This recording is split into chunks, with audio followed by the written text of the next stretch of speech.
Okay, thanks, Bla Xit Family. Sorry about that. Is this any better? Can you let me know if this streamer is any better? Bla Xit Family, Bla Xit Family, Bla Xit Family. We've had to come off of the other channel. And we're trying to see if this one's any better because you were saying that you couldn't see or hear me. Yeah, and these other things. It could be that got too much open. That's why I couldn't.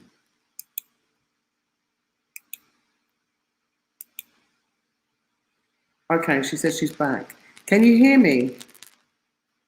And you can see me? Okay, thanks, Kat. He's coming. He's going to beat the horn, so... Okay, no problem. Okay, so thank you. Sorry about that. We had a bit of a false start. I just want to say thank you to all of the super chats from our last live as well. Appreciate all of your kindness, all of you that contributed to the last show.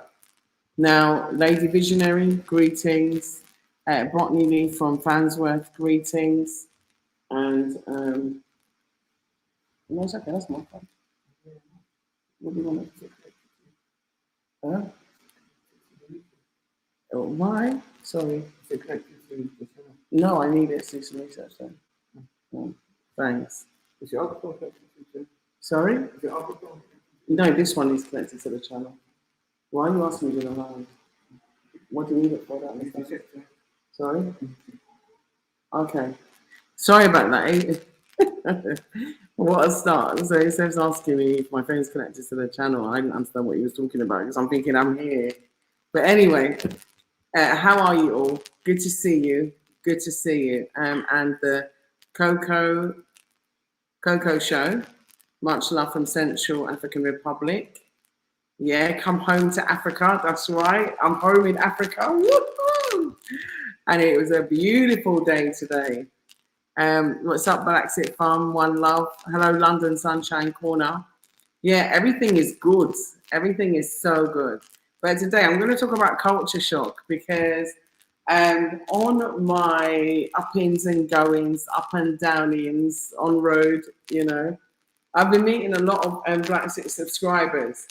And some of them said to me, Juliet, when we were coming to Africa, you didn't say this or you didn't say that. So I want to discuss that. And I want you to invite you to join me to talk about this subject. So I'm just going to copy the clipboard, put it here. I'm going to put the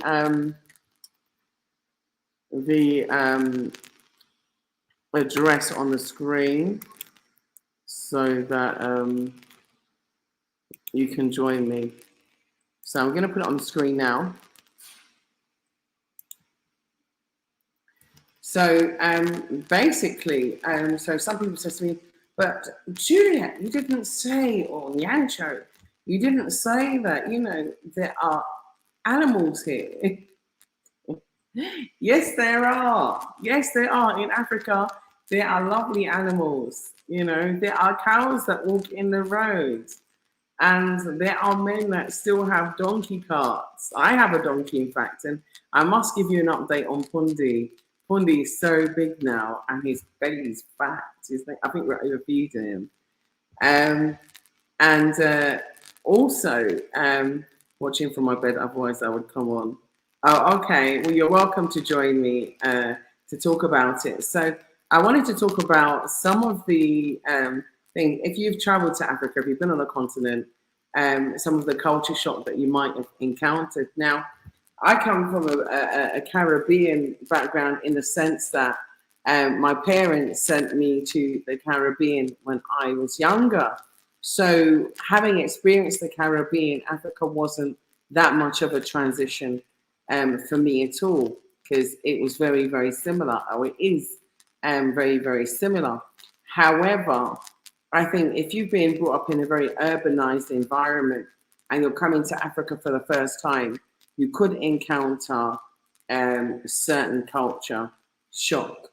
So I've been asked to talk about this, so that's why I'm talking about it today, because I want to make sure that I cover the issue. Hey, Bishi Noir. You know, you're welcome to join me whenever you're free, my sister, my sister. And also, Adeneka Isaac as well. Hi, family. And Faye Christie. Hello. So, yeah, I want to talk about that. So, someone said to me, you know, you didn't say that there are still donkey carts on the road. And I said, so, you know, of course, people still use donkey carts. And this is Africa, and it happens in lots of parts of Africa. And that's something that I think, you know, I don't think we should look down on. I think it's amazing. I think it's eco-friendly. Using a donkey is totally eco-friendly. You don't get any exhaust fumes unless, of course, they pass wind. Or they eat, you know, hay and grass. So Bijou Noir said, hit that like button, family. Thank you. And everybody subscribe to her channel if you haven't already. Hey, Bla Xit Family all over the world. Thank you. Thank you so much. So I'm pleased to tell you that I participated also in my first YouTube Black conference today. I'll explain to you more about it later, but I want to like keep on topic. So yeah, there's a lot of different aspects to culture shock. Someone also said to me, oh, but you know, Juliet, you didn't explain to us about some of the cultural differences, sorry. So say, for example, in a relationship basis, for example, here where we are in the Gambia is very much based on Islam. It's very much, I would say, has Muslim influence and Muslim religion, and it's very peaceful. It's lovely. I love it. And, you know, the culture and the religion really incorporate peace. And I love that peace. I love it. But it also incorporates different things. And one of the things that someone said I should talk about is the fact that you can, men can marry more than one woman if they are a Muslim. Obviously, Christians have different set of beliefs. So that was something also that people wanted me to talk about. So yeah, I will talk about that as well. And are people happy in those types? I think there's polyandry and there's polygamy. And some people are, you know, doing polyandry in different African countries, and here it's polygamy. And are people happy in those environments? Yeah, I've seen loads of, you know, compounds where, you know, the wives live very happily, have their children, everybody's happy. And then when you look at Western culture, you know, you look at sort of, you know, the unhappiness that can be caused by people being dishonest and deceitful. So, you know, would you rather have it where someone's open and honest with you, or would you rather have someone cheat behind your back? Balance. For me personally, I just prefer the honest approach, and I'm a one-woman man. I'm a woman who likes this one man, and my husband is a one-woman man. That's right, I got it right finally. So, but we live here comfortably regardless, and we respect everybody's beliefs. We respect everybody's way of life. So Lady Visionary said, yesterday I was walking with cows down the road. It's normal for me now in Rwanda. That is amazing. So even for me, it's like, you know, you'll be driving down the road and cows will just decide to say, look, I'm going to go and lay down in the middle of the road. And so you wait, you give your horn until they can stand and get up. And so it's nice, actually. I actually like it because I think that there's something that I missed was that connection to nature. Another thing that I think was missed a lot was another culture shock is also seeing the togetherness of people. Being in an environment where I came from in the UK, and I wasn't really seeing that kind of community cohesiveness within my own community as such, unless you went to an event or something. But it didn't feel that. But here it feels completely different, and you can eat together. Thank you, Unexposed Experiences. Thank you so much. You can eat together. You know, there's a big bowl of food. and you're from Ethiopia, and we love it, all what you say. It's true, though. It's true. I can honestly say it's a culture shock for many, but it's an honestly great one. It's welcomed, you know? It is welcomed. And someone said it's a culture earthquake. I think if you've always lived in, like, I lived in London for an awfully long time, and I also lived out of London for quite a long time as well. So living in a city and out of a city, when you live in a country, it's slightly different to living in a city. But when you come to Africa and also you see people that are really friendly, that can also be a real culture shock, because, you know, I wouldn't necessarily talk to the person next door to me on the train. I wouldn't necessarily really know my neighbours unless I've lived there for a long time and I got to know them. And then I might not know, like, everybody down the street or like everybody in the village. So yeah, it's different in that sense. And when we used to have our shop, oh, hang on, I'm missing a comment. Adenaka Isaac said, we saw the true essence of community when my partner and I went to the Gambia just to sit and have tea. My partner playing football with the children. It was lovely. Oh, it's true. It is so true. It is so true. I can't describe to you the loving feeling that you get, which is a culture shock, because you're not used to it. You're just not used to it.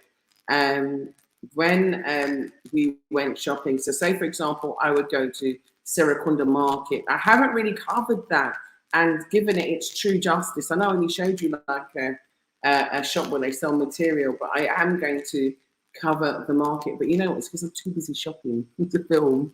I'm going to be honest.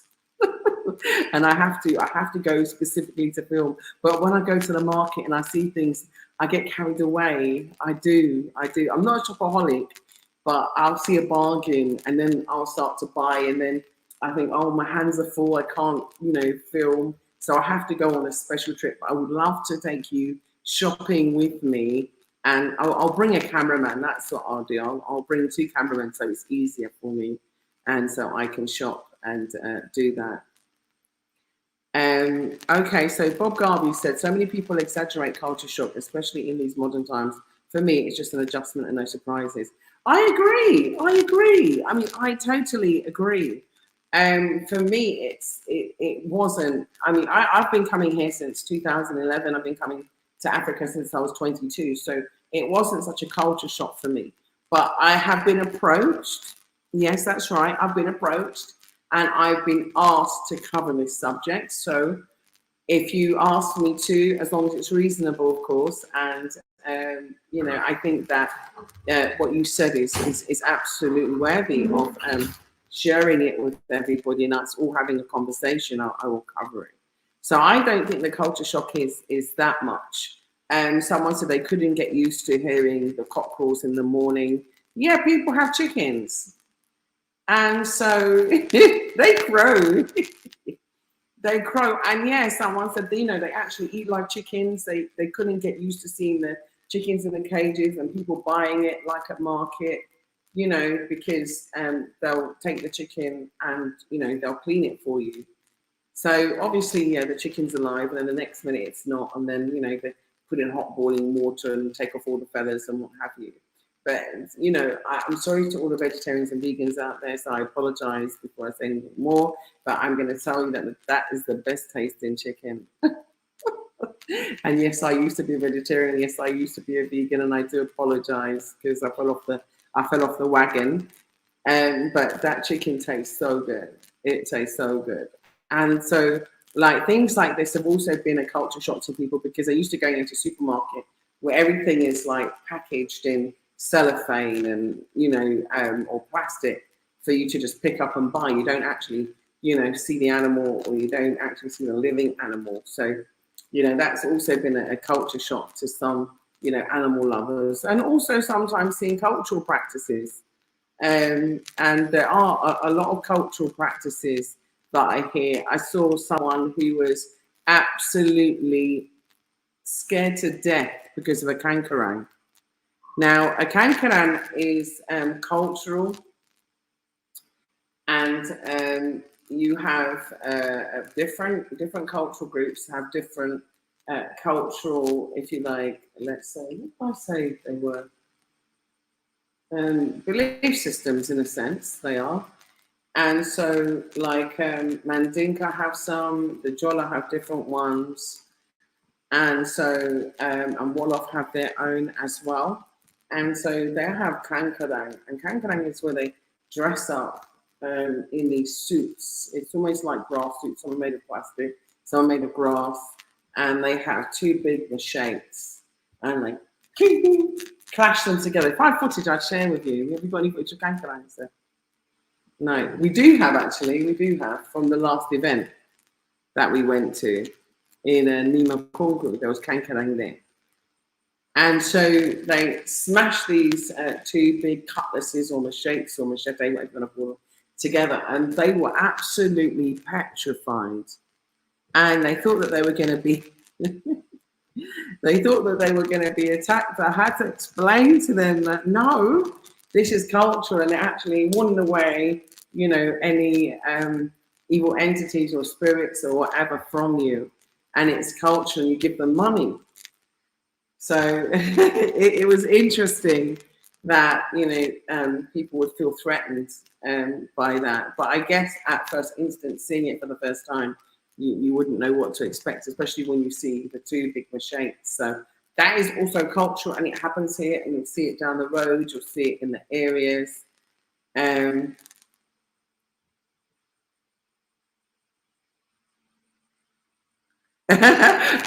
Bob Garvey's pulling me off topic. He wants me to talk about Taft City. So I'll go off topic just for a minute, and I will say to you that the 20% discount, was for the first 50 buyers. But drop me an email at info at blaxithome.com. So that's info at Blaxit Home, Home. So Blaxit and then home, home.com. That's Sierra. Okay, so I'll just go back. So these are a few, you know, cultural things that people may have differences with. For example, here the naming ceremonies in UK, you might have christenings and so on, the weddings and so on. They and funeral rites are also different. So sometimes funerals here happen quite quickly compared to what we were used to, for example, and the 40 nights compared to like the 9 nights is different.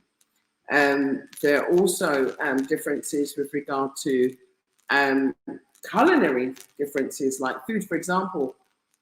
They have something here called pancake, and like when we were in England, we used to go to a Ghanaian restaurant and they called it puff puff. And so, and then in Jamaica, we call it like little dumpling. But hi from Burkina Faso. Hello from Burkina Faso, beautifully melanated Burkina.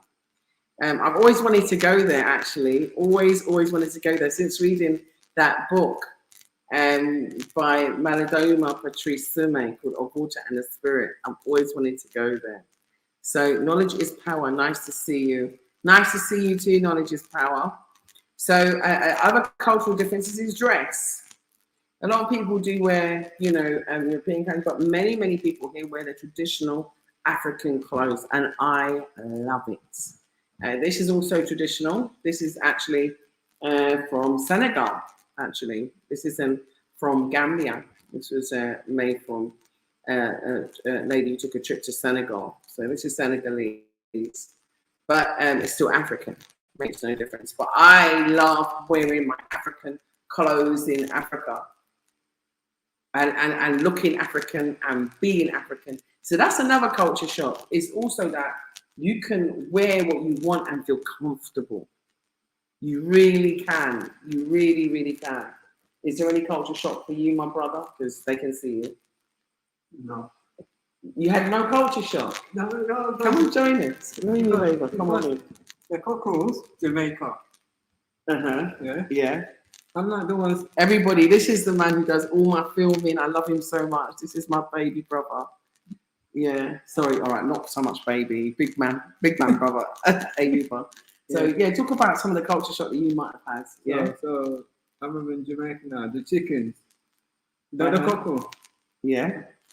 Over here, they mind they visit in Jamaica. They'll stop and look at you and go, wait.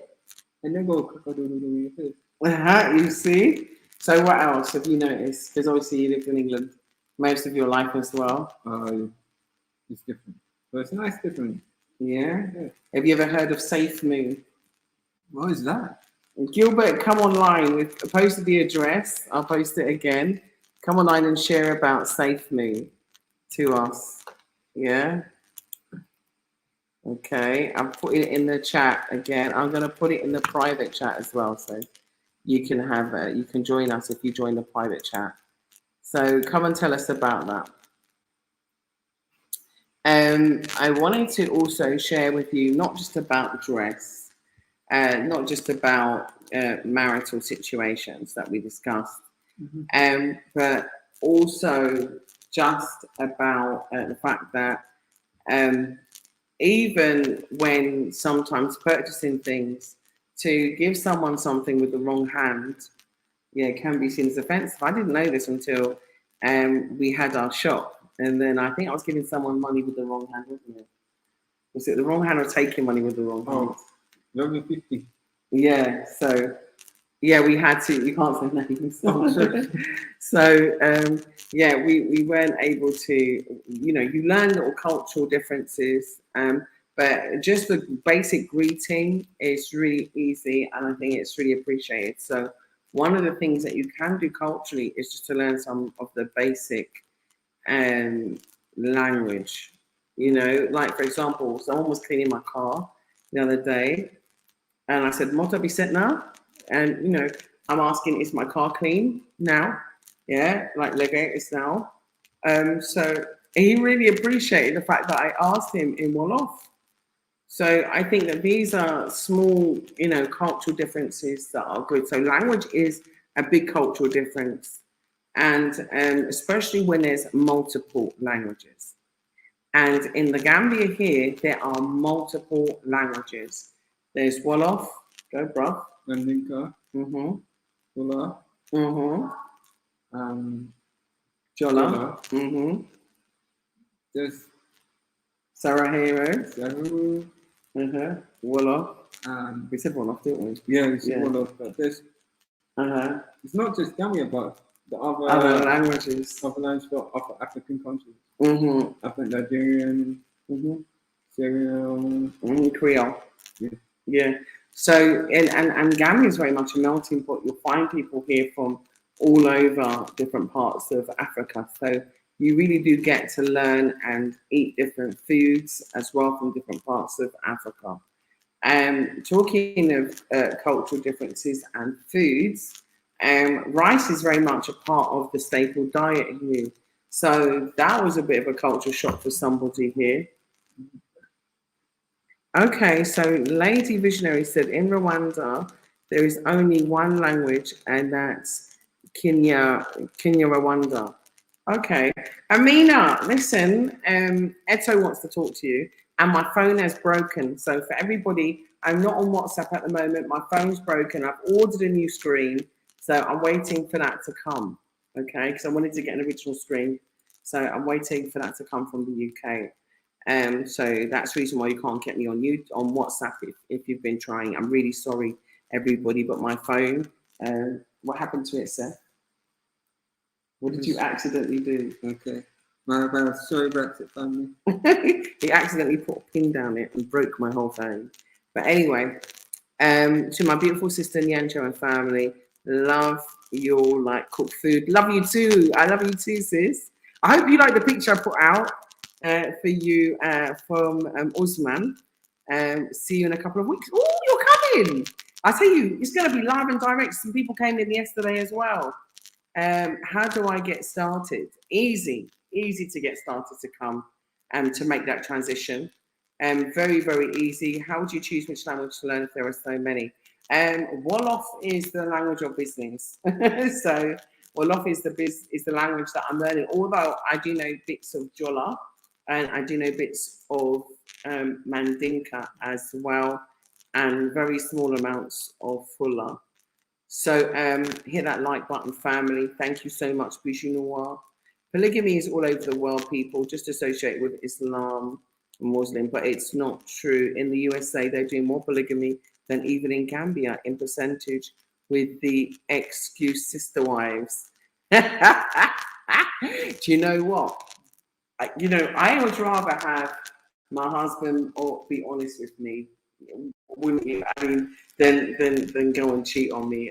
Adrian's not here to speak for himself, actually, so I shouldn't even be saying this out of turn. But not that I want a second wife or wanted to take a third wife or anything like that. And no, I didn't think about it. I'm going to come off this topic because I know you want to talk about it. But Seth, how would you feel about having 2 or 3 wives?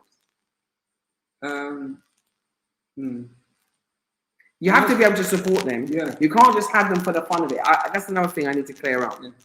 You have to follow the tenets. You have to be able to support and look after those wives. This is no fun business, and this is a very important tenet in the religion. It's very important. Mm-hmm. But I do agree with you. There are many men out there who have their little concubines and their women on the side and so on and so forth. And this is done behind their wives' backs. So, you have to balance things out. Okay. No problems. Just I know things will sort it out soon. Okay. Finding out the most commonly used language will help you to determine. Yeah, I wish Swahili will be our language one day. Do you know what, Bob? I actually agree with you because, in fact, Kiswahili, I met someone from the African Union and they were talking to me. I met them at the Ambassador at Large's house. And so they were explaining to me the fact that, it is something they want to happen in the same way that China might have. I think it's 51 languages. I might be wrong. But at my last count, I think it was 51 languages they had in China. But their main language is actually Mandarin. And so they might do the same thing here across the continent of Africa, where the main language is Kiswahili, but everybody still has their other languages. So I think that would be a great idea because I would love to. The only things I know in Kiswahili, I'm really embarrassed to say, are things related to Kwanzaa. Yeah. So yeah, the 7 days of Kwanzaa. And so I need to get better with it. I'm embarrassed to say. But if you want to leave the UK, how can I get citizenship? Okay, so this is an interesting topic, and it is one that is of hot debate, Ricardo D. Williams. Now, there are 2 things that are at work here. There's one thing which is a completely Pan-African passport, which would include citizenship for residents of Africa that are African, yes, and who have African descent, African origins.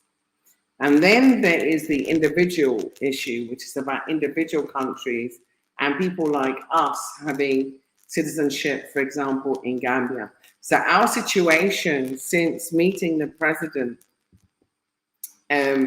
is a situation where it went to the Justice Ministry and some other departments to look at all the logistics around it, including immigration and so on. So we're very hopeful, very positive meeting. And, as the president here said, as long as you're a black man, it doesn't matter where you come from, you're an African. And he said that no one can take our Africanness away from us. So those are positive signs in the right direction. It's just the logistics, quite literally the logistics. I'm a Gambian, but I'm learning Swahili and Amharic in my free time. More power to you.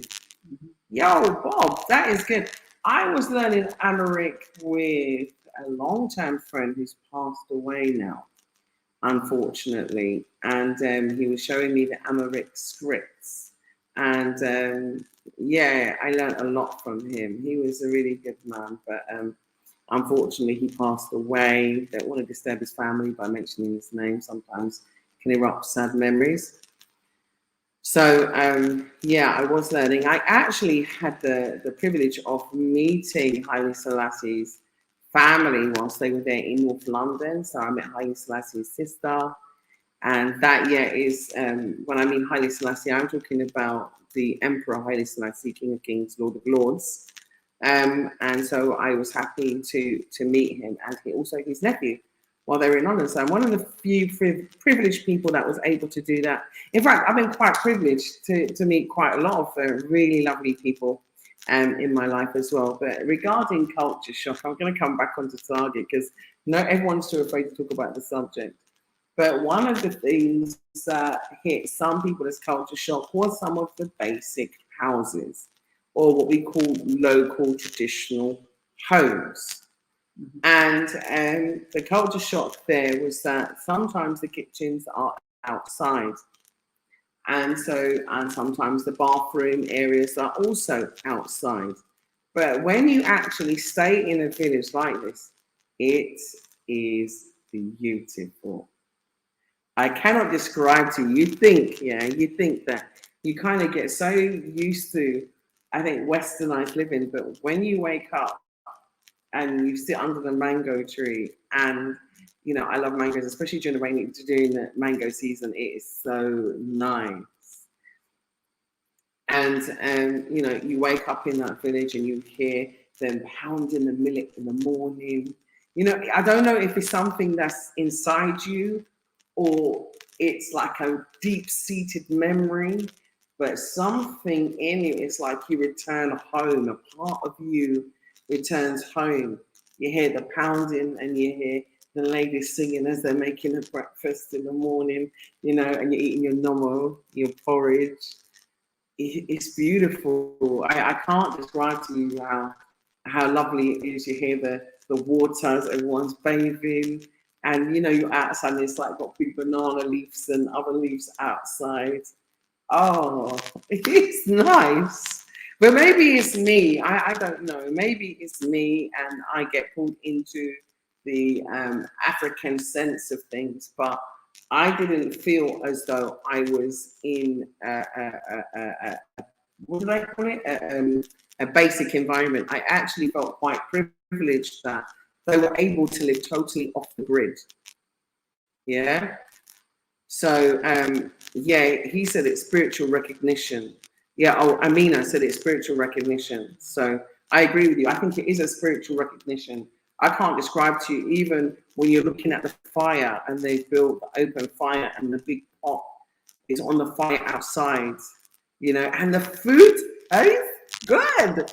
Oh my gosh, listen, that's how I put on so much weight here, is because the food is so nice. I cannot like resist it, honestly. And some of the desserts are so nice. Yeah, there's a meal here called chere boum. I'm going to tell you about chere boum, and there's different millets and grains that you eat here. There's one like called kus, and from kus they make something called chere. And the chere, you eat the chere, and then there's another dish that goes with it called boum, and it's made in coconut. It's like a coconut sauce with lots of different greens in it. Yeah, and it's just greens all cooked up with garlic and onions and herbs and spices and greens and a coconut sauce, and you eat it on top of the cherry. Oh my gosh, when I get sick, that's all I want to eat is cherry boum. So when you come, make sure you get some cherry boum. So I miss your voice too. Wendy, hey, greetings, Wendy. Love staying in African villages. They are great, and the traditional houses are surprisingly cool. They are cool. They're very cool. In fact, I had what do you call that thing? Mosquito net. You know, but there wasn't any mosquitoes in there. They put something in there on the wall. Oh, we've got J-Line Menelik. Let's just add you. Are you with me? Greetings, fam. Let's unmute you. Can you unmute your mic for me, please? Lion J. Menelik the first. Can you hear me? Hello? Lion. Can you Can you hear hear me? me? Okay, Yeah, turn I your can mic hear up. you. Let's hear you a bit louder. Can you hear me? Yeah, let's turn you up a bit more. Let's turn you up a bit more. Go ahead. Greetings, brother. Yeah. Greetings. Yeah, Thank greetings. you for coming. Yeah, I think that what you're doing is a good thing. I think that yeah, I think I saw you with no Dinus Amir. Search Yes. for Oh my you. Yeah, yeah, brother. yeah, yeah, and I think showing after to Torah, you know, that connect to the roots, connecting to the original culture, and I think it's important because I think that the culture, I don't think it has a good influence on, in my opinion. There's a lot of dysfunction. Um, the family structure is is kind of a mess in, like, UK and America, Canada and stuff like that. So, and I think that the culture is extremely individualistic, materialistic, and What? basically yeah, and you start seeing that just the family systems just starting to it's just starting to really decline well. And, like, and I think that a lot of the system wasn't built for it. So, when you take somebody out their natural environment, you start developing certain issues that wasn't associated with the cause. You start taking on some of the stuff of, like, um of the colonizer. You start taking on some of the ideology and stuff. That's why you're starting to see some of the dysfunction. Yeah. True. What you're saying is absolutely true. Absolutely true. And that's why I'm glad that I'm raising, my son here, my other children. They're big, they come and they go. My daughter was just here for just over a month. And that you need that. And she was, saying to me how important it is to get back to reality. And Africa is the reality that, it's really hard to describe, but Africa is the reality. And I meant to take some pictures of some plants actually in my garden, and I must remember to do that tomorrow. I'm always rushing about, but Africa is the real deal, and it's almost like traveling into a new dimension. It's like being in a different world. And I think that it's important for us to experience that at least once in our lifetime. If you're Yes, fortunate, yeah, yeah. If you're fortunate yeah, enough, I agree. sorry, yeah. If you're I said fortunate enough, I agree. you should be able to. You should try and go and live in at least one African country. Yeah, and I think, like, like you were saying, I think that America, um, like the UK, it gives you, like, kind of like a false reality of how how the world is. When you say reality, um, that's good. You brought up reality and stuff like that, because people assume that the whole world is like the UK or America, and that type of stuff. And there's a certain type of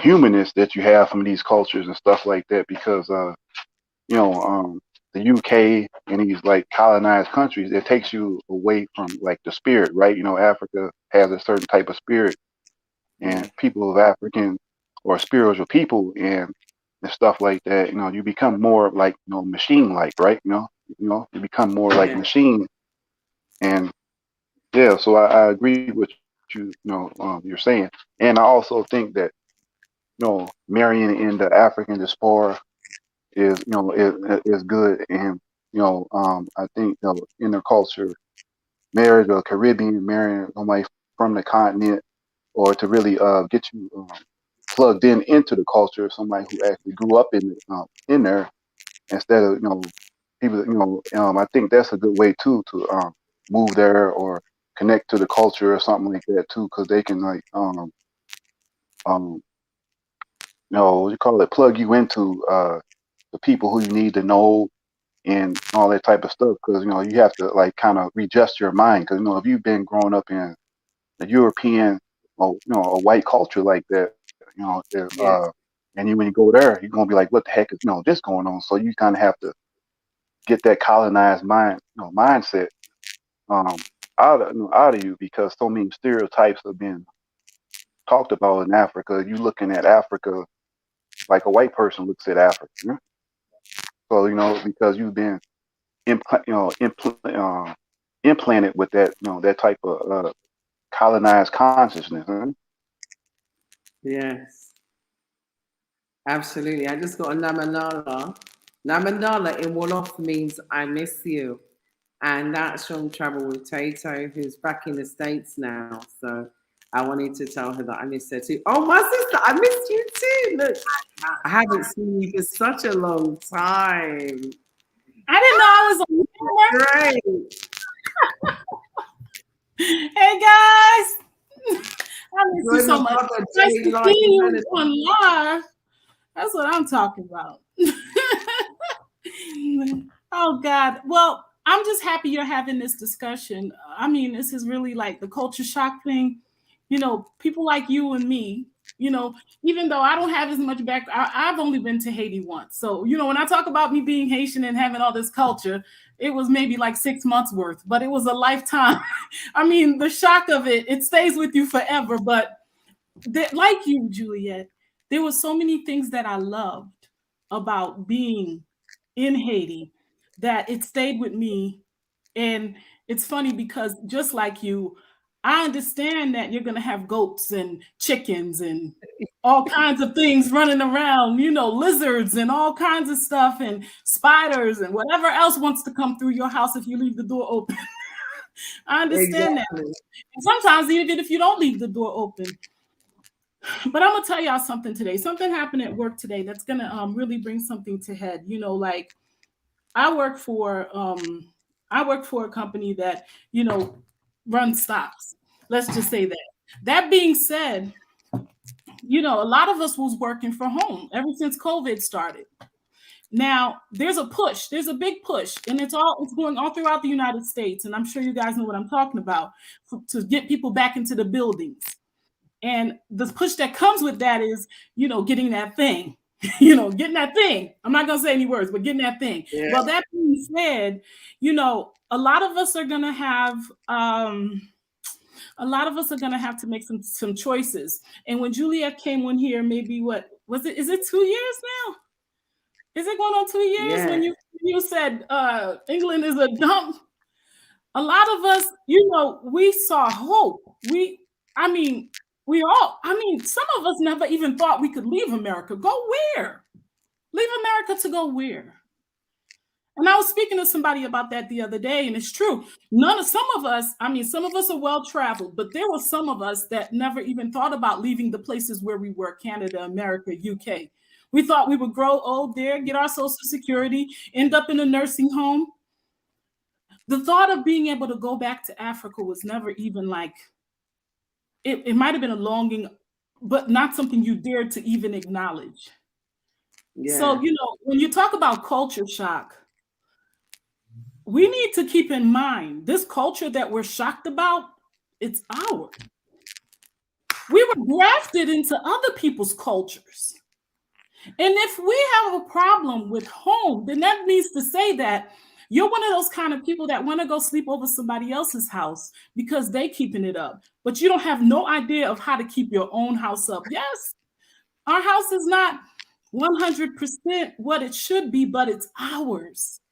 Exactly. It's where we came from. It's where I promise you, I'm gonna share something on my channel this week. I found the site that you download your DNA and it shows you people that you might be related to that died in different places. And I found all these relatives' bones that they had found in Africa. And I'm like, yo, my people were everywhere. And it's like, it's undeniable that these are your people. Hey, sweetie, these are your people.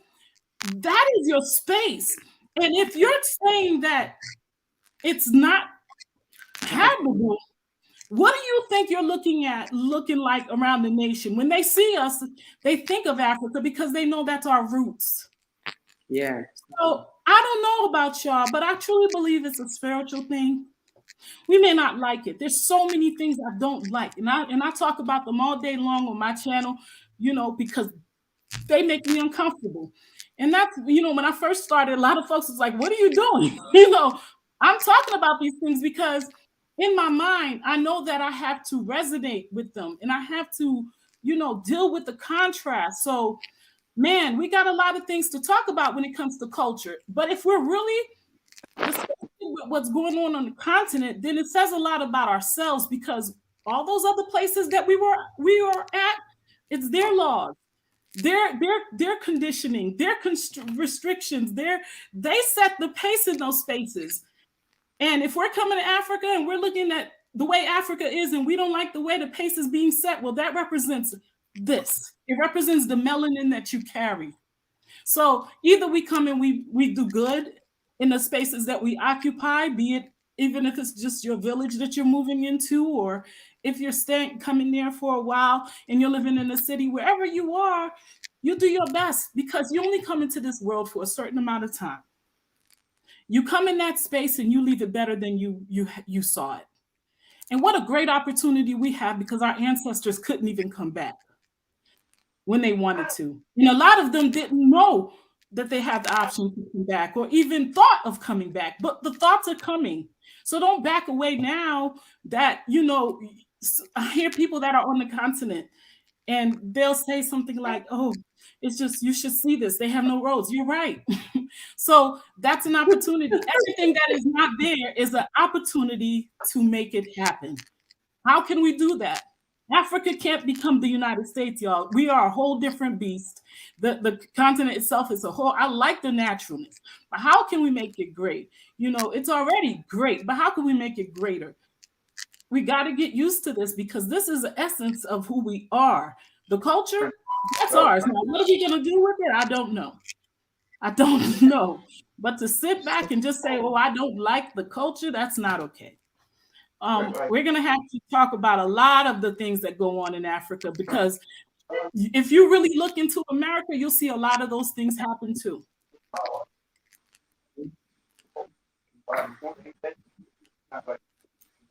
I'm sorry, brother, you're cutting off. Sorry, Juliet. I had to jump in and say hi.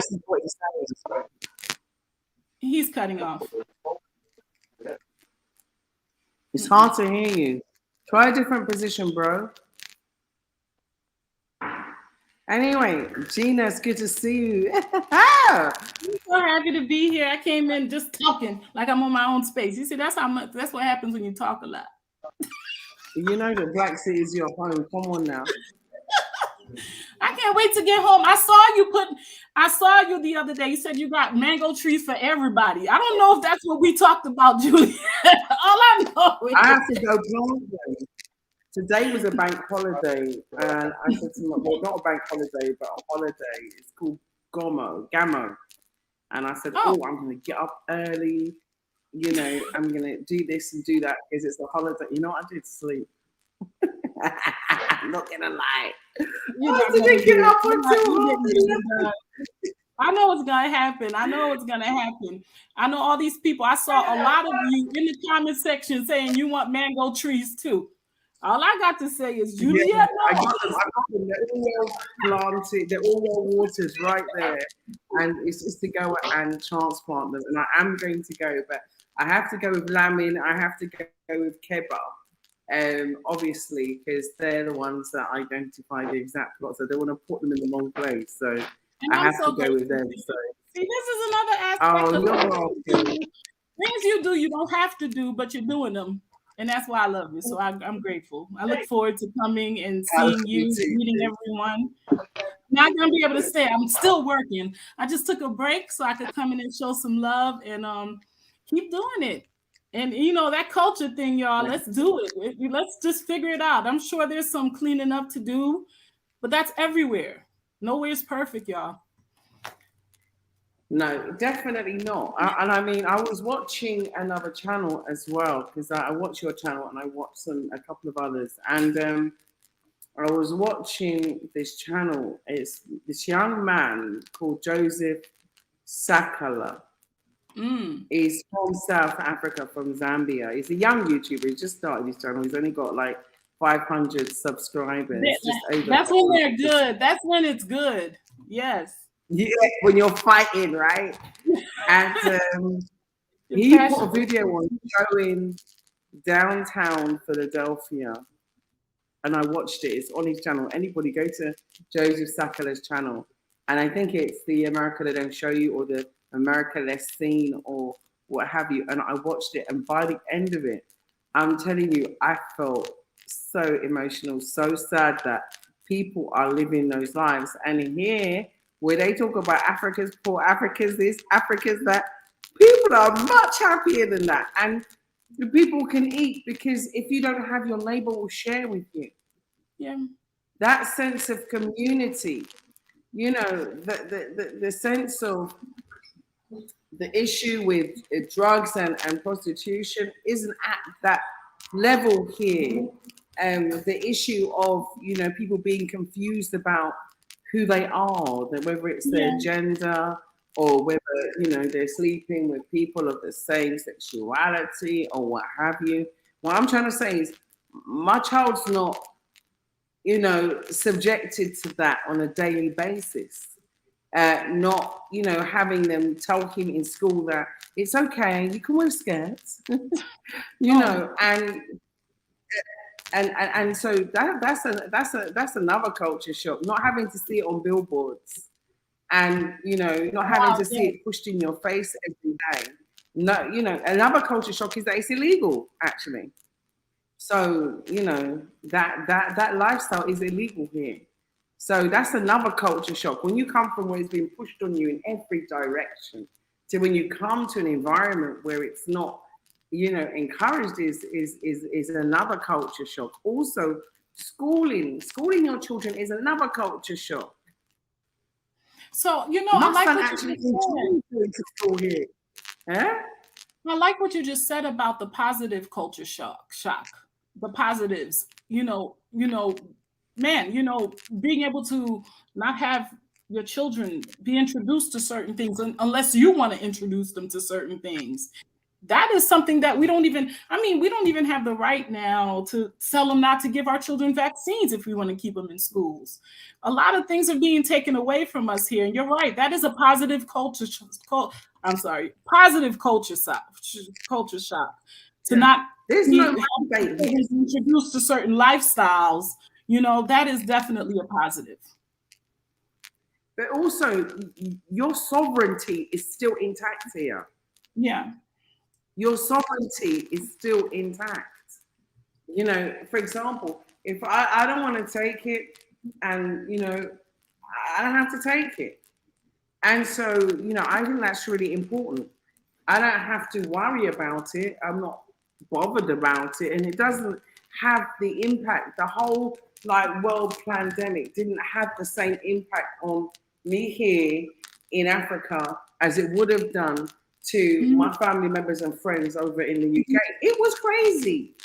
It was almost like a whole brain drain confusion. But the culture shock here when people came here, and my thought was when she was putting on her mask again, for I think the second time, was when she was going back to the airport. She wasn't afraid. She wasn't living in fear because someone coughed or someone sneezed. She didn't have that fear because people were just walking about, doing their ordinary lives, being friendly, saying hi, sitting on the beach, eating food, going spa, going clubbing. And the fear is real. Look at Colin Powell. He took the twice, and and I know he had other things, but it's just real out here. People are really I think most of the people in my neighborhood get food delivered. Nobody's going to the markets. It's real. The fear, I mean, the anxiety, the fear behind it, it's real. It's been instilled and it's doing its job. And that's why I say the culture shock of coming here after you've been in that environment, and then you're not facing people who are afraid to sit next to you and have a chat, have a hug, you know, just have normal relations, just normal relations. And so that's another culture shock, particularly which is current now, because the philosophy of life and death is different on the continent. It's different. How so? How so? What do you, when you say that, what do you mean by that? Because since being here, my own personal, I'll talk it from my own personal experience. You know, I've seen some people who have lost loved ones. I've been to certain funerals. I've seen the experience that the relationship between life and death is closer.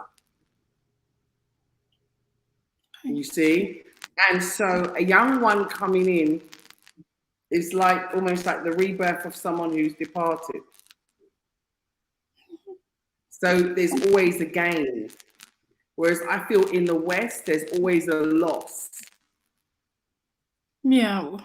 I see. You what understand? You're saying. It's like when someone is passed, it's seen as, this is their time, they've done their time is extinguished, but their journey continues in a different way. Well, they have a different understanding of it.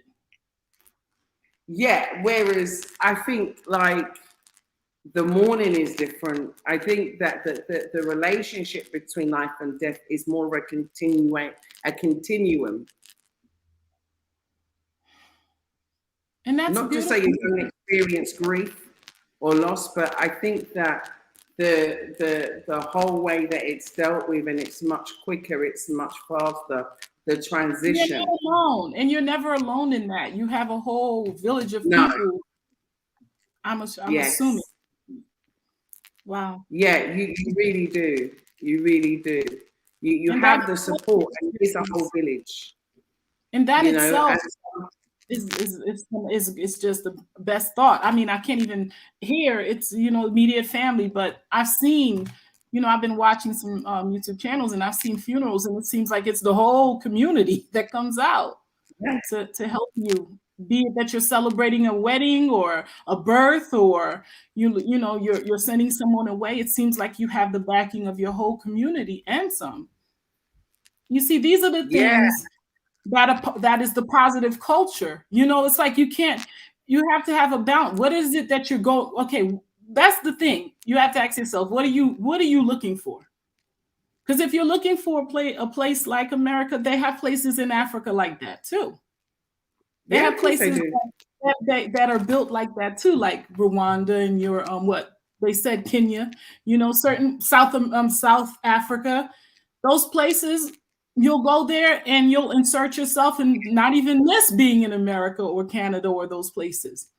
But if you're trying to go back to the natural and you want to be a part of something where you could still see the roots of the plant, then you would insert yourself into certain places. So you really do have to do your research. And I'm happy you're having this discussion, because to be honest with you, like everybody's coming from different places and everybody's healing from different things. And you're right. What might shock me and you may not shock someone else. And us, we're coming from the Caribbean. What is normal to us, may not be normal to someone else. Like me getting in front of 3 rocks and putting a pot on it and sticking some sticks underneath it and cooking outside, natural thing to me. I've seen it. I've fallen in love with it. I've done it myself. It's not such a frightening thing, seeing a chicken walk by while I'm cooking. It's not that, but somebody else might look at that and go, what the, and you can't blame them because that is their vantage point. Yeah. When you see a goat jumping off your wall, and then you see another goat jumping off your wall, and then you're wondering, and there's like 6 goats who are jumping on and off your wall. Exactly. So, and those of us that have those experiences, it's good that, maybe that's the thing. Maybe there should be like just a thing there to make people more comfortable with that stuff. Just a place where they can go and talk about those kind of things, because it is a challenge going to somewhere new. It's just like when I would assume if somebody's coming to America and they're not used to all these things, I would assume that would be a culture shock too. You know? Oh yeah, America was a culture shock to me coming from the UK. It was different. When I went to New York for the first time, I never forget, actually, coming slightly off subject, but I never forget when I went to New York for the first time, I had only watched and seen New York like on television. This is before the advent of all of this, you know, YouTube and all this, showing my age. But you know, it was like, New York City. I know it's pretty. Yeah, I know it's cheesy. And I got in, I was like, Juliet Jim. I was like, this don't look nothing like the telly. I was disappointed. Like, listen, I got on a plane, I went to Jamaica. And then when I was supposed to stop at New York on the way back, I took a direct flight. I don't like that. And that's the thing. Your vantage point, and I promise you have people that go into the UK and they have the same type of experience because it's all about you coming from a different vantage point. Yeah, it was just different. It was, you know, far different to what my anticipation. The Hollywood, you know, New York is not the New York that I saw, and the environment wasn't great, and my experiences there weren't great either, to be fair.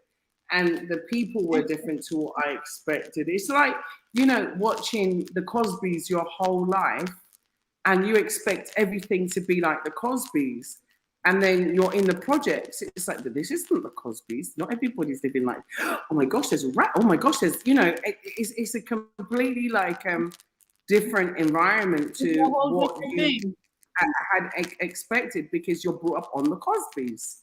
You know, and what I was going to say about the culture shock of Africa is that, you know, if you've been living like the Cosbys, that's definitely a culture shock. And I think that Africa also has a piece of everything, depending on where you are, you know. And I think you're right. I was just thinking about New York, and I was like, I'm sure, you know, when somebody go to places like Kenya or, you know, one of those fast-paced places, they're like, okay, it fits in. And matter of fact, I heard someone said being in Kenya is like being in New York. Everybody's fast moving, things are going, it's a shuffle. But a place like the Gambia, you can't equate that, or even the UK, you can't even equate the UK to New York because, or you know, I mean, you would have had to go to somewhere else in America for you to feel at least see what you were looking for. And that's the part. I felt better in Miami. I felt better in Miami. Miami's slower. And so I felt a bit better in Miami. Somewhere like Miami or California or something like that. Yeah. But New York is. I just like the fact that people carry guns. That just unnerved me the whole time. And I love New York. And it's funny. There's an electricity. It's like either you hate it or love it. It's like this electricity that happens in New York. It's like everything cultural. Everything is going on all at once. And if you're one of those kind of people, I'm a watcher. I'll go in a space, like if I go to a party, I'll be that one person just watching everybody. And I'm just as happy because everybody else is happy. So for me, going to New York and watching all of that, it was like, wow, it's so eclectic. People walking up and down the street with all kinds of whatever they want to wear, whatever they want to do. For me, it's exciting. It's like that eating forbidden fruit or something. You feel like you're somewhere you're not supposed to be. So for me, it was exciting, but I wouldn't want to live there. Like it wouldn't be somewhere I live. Yeah. And then there's other people that they couldn't live outside of New York. Like being somewhere else would be watching paint dry. Yeah. You know what I mean? But I went there on my own. I went there on my own. So I think that was also, I was 18. I went there on my own. I figured, going to New York would just be like a day in London, you know, but it so wasn't. So it's different. Like I said, I only watched television. Television didn't prepare me for the speed. Oh, that's I couldn't cope with it. It was too much for me. Too many energies. There was too much frequencies, too many energies. There's a lot of frequency, yes. And I, you know, I'm a bit of an empath like that. I'll pick up on different energies, and so it was too much. That's why I Some think of the Gambia most- kind of balances me out in nature. Yeah. Some of the most eclectic people in the world live in New York, and trust me, it looks worse than what it is. Some of them are not most. They come off rude, but they got the biggest hearts, and that's one thing I could say about my Yeah, I've got family. I've got family in New York. Huh? I'm going to give a big shout out to my cousin Lorna Dawkins. Yeah, and she lives Shout out in to New you. York. There, she's always lived in Manhattan. Huh? Okay. Manhattan. Okay, she's doing okay. Yeah, There's I some have nice, a lot of family. nice My lodgings mom's there. sister, my auntie Sandra, she's over there in Virginia. I've got loads of family over there in Florida. My cousin Odell. Yeah, I'm gonna give a bigger shout out to Odell Johnson out there. You know, I've got a lot of family in America, and you know, like I said, my experience in New York wasn't great, but I have been to like Florida and I have been to different places. And you know, for me, we're all brothers and sisters. It doesn't matter where we're born. So I treat everybody the same, you know. So that's the way I deal with the situation. Even, you know, here, I loved having like so many of my brothers and sisters around me. It doesn't matter where they come from. You know, even in my little guest house, I've had so many guests, especially from the US, who have been staying with me. My last guest left yesterday. You know, really sad to see her go, but we had a great time here together. So, you know, I'm glad she was here, and she came from Jersey, so Jersey by Arizona, I think. So yeah, like, so she just left yesterday. One thing I want to but ask you. Adrian said to me, Hey, yeah, Adrian, go ahead. I want to ask you about the hand. You said you're not supposed to eat with which hand in the Gambia? I heard a little bit of it when I was working, and I was like, what did she say? Which hand are you not supposed to use? Giving and taking money. Oh, so which Yeah. hand do you take the money with? The left hand? And I got in a habit now of playing with my right hand. I just don't think that you give money with your left hand. I think that's the one. I get so used to now I'm giving with my right hand all the time, so it must be the right hand. That's okay. Okay. Wow, there's so much to learn. You're right. That's not something that, and by doing that, you might be insulting someone without even knowing. Yeah, but the thing is that there's more, and I think also with the Muslim culture that certain people, you know, men don't shake hands with women, certain men don't shake hands with women, certain people do. So it's really just, you know, feeling out the situation. But I think that there's so much culture that unites Africa. There's more culture that unites Africa. Having gone to different countries, there is so much more in common than they have apart. And it doesn't matter where it's like you'll find someone from South Africa and you'll be sitting and you'll be talking about a dish. When a dish comes out, they'll say, oh, this is what we have in our country. It's called, but it's called something else. Like when I was with Dynast and we was talking about wonjo and he called it something else, but it was exactly the same drink, you know? Because they call it and also when Rodamaya was staying with me and I bought him like meat stew, and he said to me, no, this is blah, blah, blah, blah, blah. And we have it in Ghana. I was like, wow. So there is, you know, much more that unites us than separates us. And I think, like I said, the culture shock really comes from the modernization. But I come from a generation where, you know, in England, you used to go to the corner shop and they used to cut and, you know, measure the cheese and wrap it in grease-proof paper. You know what I'm saying? And they used to measure the sweets and then put them in the bag. Yeah, and, you know what I mean? They used to have a pricing machine and the haberdasheries, and you know, you used to go and buy buttons that your mum would go and sew them on rather than go and buy the new shirt. You know, I come from that like old school generation. We didn't have no color TV, yo. In fact, we didn't have a TV till I think I was about 5. Bob has a good question. He said, describe the Gambia in one sentence. Do you see that? Oh, beautiful. Beautiful. She did it in one word, Bob. It's just beautiful. It is. I would say it's like for me, it's like my slice of paradise. I've been to lots of other beautiful places, from Mauritius to, you know, and that's another African island that is truly beautiful as well. And I loved it there as well. but there's something that pulled my spirit here. I've been to Sierra Leone. It's beautiful there. I love it there. But there's something that garners you. Last night, I met a man, I hope he doesn't mind me saying, called Jason at the airport. And when we were there, I met a lady called Sonia when I was there before as well. But Jason said to me, and I said, where are you coming from? He said to me, I'm coming from Sierra Leone. I hope he doesn't mind me sharing this. And he said, Sierra Leone is for me, for him, he travels, but Sierra Leone is like business, but Gambia is home. And I think he hit it right. Gambia is like homely. It's very much like home. Don't get me wrong, if I were to go and have a lush meal, like, you know, on a hot stone, like, you know, freshly made food on a hot stone thing and all that posh lush stuff that used to get in the UK, I can have it, you know, I can still have it.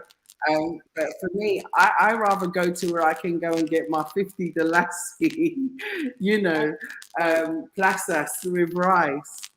And so, yeah, I just love, I love the street culture for me. And when I'm in street culture, I mean, I can sit down, I can, you know, get a sandwich and just talk in the mornings, because, you know, that's another thing that was a culture shock to some people, that a lot of people, they buy their bread to get their sandwiches made in the morning, and then they go and no, there that's are not these a culture sandwich shock. stands. You know, they do that in the Yeah, Caribbean. it weren't Subway. It wasn't Subway. It was weird. And so, You know, what you're just talking about, getting the bread, Juliet, when I went to Haiti, I couldn't understand that. It's like, you know, every morning they would bring bread around for people to buy. But that bread is so good. Is the bread in the Gambia is good? It's the bread they sell in the Caribbeans. I don't know if they do it in Jamaica, but they do it in Haiti. And that bread is hot. It's good. Is it like that in the Gambia, or is it? Wow. I can have that with a and spice of. someone asked me a question, Jacob Jallo. The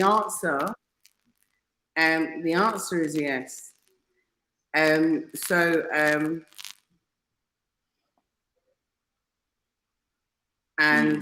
Jacob Jallo, you can email me and ask me any questions that you'd like to ask me about my personal life, if I choose to answer them.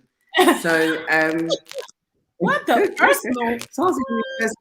The answer is yes. Do I think he's rude? Yes. Do I think, can he get off this chat? Yes.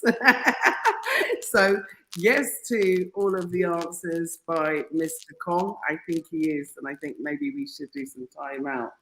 Yeah, So, yeah, he's getting a little messy, ain't he? Right. So you always have that family member that comes in. You know, I think that,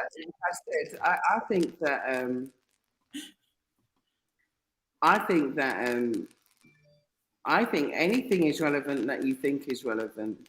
To answer your question, Jacob, if you think that it's relevant, then it's relevant. If you don't think it's relevant, then it's not relevant.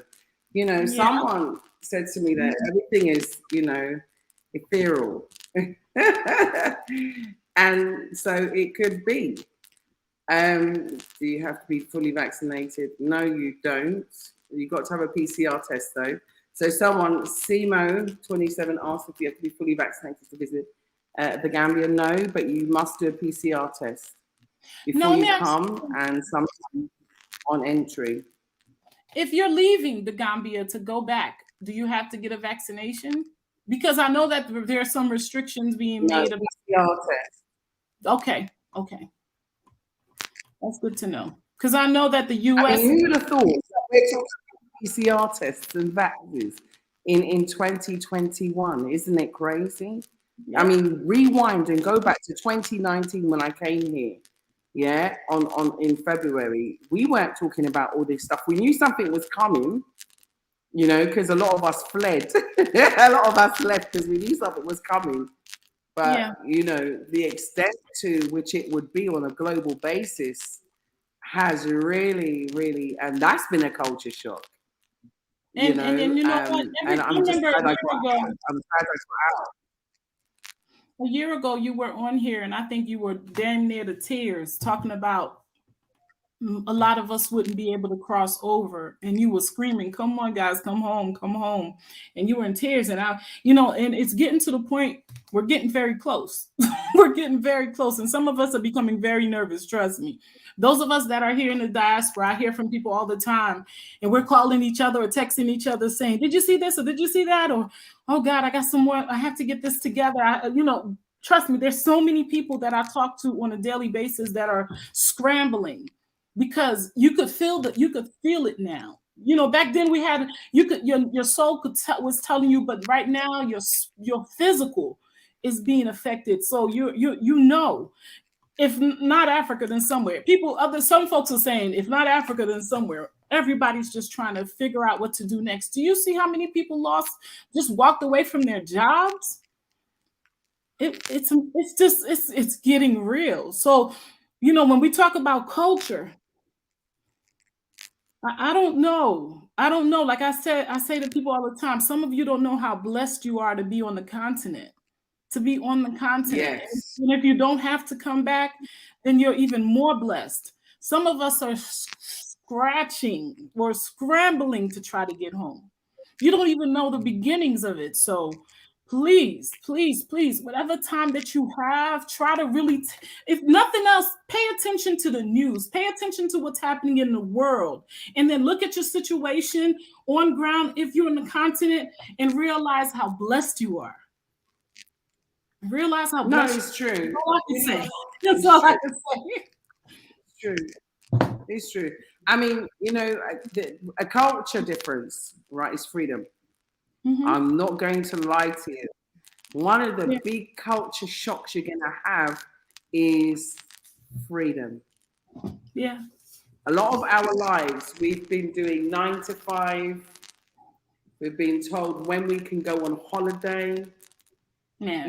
Because you have to apply for approval to take, your annual leave. And you're surrounded by so many rules and regulations. You're paying so many taxes. You have to pay to heat yourself. You have to pay to cool yourself. You can't have solar panels unless it's approved by the local authority. Everything that you do is so controlled and contrived. Yeah. So when you come here and you built your own house, so you don't have any mortgage or any rental, you're getting your own water from the borehole, so you don't have any water rates. Your electricity is coming from the sun. You have your own receiver for your own internet. It's like on a whole different level. You can, organize and set up, like, for example, we set up a corporation called Bla Xit Limited. And then we set up a not-for-profit called Council of African Descendants. And it was so, easy to do. We have an in-house lawyer, so it does make things a lot easier for us. Modine is great as an in-house lawyer, and he does great work. So we do have that support. But in terms of, moving forward and like our farming and what we're doing, it's so much easier because you have support. And that support makes you feel freer. Just knowing that you can get up and do what you want when you want gives you that freedom. Yeah. And you cannot pay for that. It's worth its weight in gold. It's worth its weight in gold. If I want to wake up at 11:15, I'll wake up at 11:15. If I'm doing a school run, or if I've got a driver that's doing a school run, or if I choose to do it, it's my choice. I'm not going to have social services on my back because my son didn't go to school. Yeah. It's different. It's completely different. And I can't explain to you, how different it is. The treatment you receive is what you pay for as well. Let me ask you something. Those that are complaining can't be the people that are, if there are any complaints, not those that are complaining, because I don't think I know if anybody that's complaining really, but if anyone is to complain about the culture, and you mentioned a couple of things that would make life easier: being able to build your own home, having the option to get your own water system, your own, utility or whatever, be it solar or whatever you have. having those options make life a lot easier on the continent. But those that come to the continent, let's say with the minimum, and they're struggling, you know what I mean? I'm sure that their reality is a little bit more, the shock for them is a lot more than, let's say, somebody that could rent a really nice place until they buy their home and not have to go through the contrast. The contrast is what makes it impossible, what makes it difficult, because those things, you're going to get them. That shock is going to hit you. I just wish we could come together. And it's sad because I say this a lot and I truly mean it from my heart. It would be nice, those of us that are going to the continent could come together to, and that's what you tried to do with your or is doing with the the diasporan group that you have. But it really needs to be something where people are being, as soon as you come in, people are just basically letting you know what your options are, what your situation's going to be like, because it seems like you're right, a lot of folks go through culture shock, and we might minimize how Yeah, you're we're saying- somebody, rainy season is not going to be easy. You know what I mean? Things like that. It's really important. And maybe that's going to be the next level. You got so many people over there. Now, maybe the next level is helping them organizing themselves, I guess. I could see you doing that. Yeah, I mean, we have an office in Vigilo opposite the Chamber of Commerce. Mm-hmm.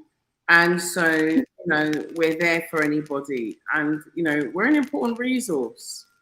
And to drop in and get information, Eto is always there. He handles my diary. He's my manager. He manages my diary. So he'll tell you when I'm around, when I'm filming, when I'm not around, when I'm in the office, when I'm out of the office, or when I'm available. And if it's not me, then someone's always on hand to give advice. And I think it's important. For example, I said to somebody, they were buying a car, and I said to them, it's in rainy season, a 4x4 is really handy to have. Please try. And they bought a saloon car. So sometimes you give people advice, but they just don't take it, and do what they think is best. So it's very hard sometimes to actually, kind of advise people, because some people just want to do what they want to do regardless. And so all I can do is show you, a path. And if you wish to take that path, it's entirely up to you. Some people I've tried to help, like I said, it's come back and bit me in my face, even when I was giving them good advice and great support, because the short-sightedness, they weren't able to see. And also, like I said, sometimes it's culture shock as well. Sometimes it's culture shock. And so, Eto is Gambian, and so he knows and he understands. Please turn it off for me. Yeah, turn it off for me, please, son. Yeah. But sometimes it's, the culture shock. It's good to speak to someone, who has been born and raised here as well, who can support you. So I think Lion's back. Let's invite him in. Can you hear us? You'll have to unmute your mic for me. So I think it's important also to do that. And also, another culture shock is that you have to sometimes, be advised as well, because some people come here and they're so genuine, and, they'll meet the right genuine family who's here, to really support them. And some people are opportunists. I'll be honest with you. The same opportunities that you would find in New York or you'd find in England, the same opportunities you'll find anywhere in the world, whether it's the Caribbean, you can find them here too. So it's also about being mindful. And some people can tell you, like, look, these are the kind of signs to look out for. And if you see them, just be wary, just be aware of what you're doing. You just see what I'm saying? Because obviously, sometimes one of the things that we don't take into account, which is the culture shock of poverty. The culture shock of poverty is very important. What the colonizer did when they left some of these African countries was to destroy them. So they had not only had the job to undo the damage of colonization, but they had to rebuild. Right. So poverty is very much a culture shock. Lion, what say you? J. Lion Melanick, can you? hear me? Yeah. Yeah, and I think earlier what you were saying about about the sense of community, and I think that if you're in the West, there's not a lot of that because it's such an individualistic culture. And I think what you were saying about the whole gender confusion and all this stuff with the whole alphabet stuff, the sexuality and all that type of stuff, and like they pushing all that the agenda on you and stuff like that. That's not there in that in the culture. The culture there, and you were saying that, and just the how men and women interact with each other is just different. I think that I agree. I agree with you. On those talking points, but I guess I had a question about like the UK, since I don't live in the UK. I haven't been to the UK, but I was wondering like the comparison between when you was living in the UK and how the lifestyle in Gambia. I was want to know what's your opinion on the Yeah. contrast. Yeah, I mean, in the UK, like, you might go shopping, for example, and the big supermarket that sells everything is open 24 hours, And so you have those kind of conveniences. When you live in the village, you'll find a shop that might open till maybe 2 in the morning and closes at 2 in the morning, but it's not opening 24 hours, and it certainly doesn't have the big freezer section, and you could go and get your frozen gatos and stuff like that. So it's different. Also, in England, most of the time you have constant power, whereas in Africa, across a lot of African countries, they still don't have stable electricity, so you still have power outages. Like I said, we chose to stay off the grid for that reason, so we could have our own constant electricity. So even if there's not a lot of sun, we can power up our batteries using a generator.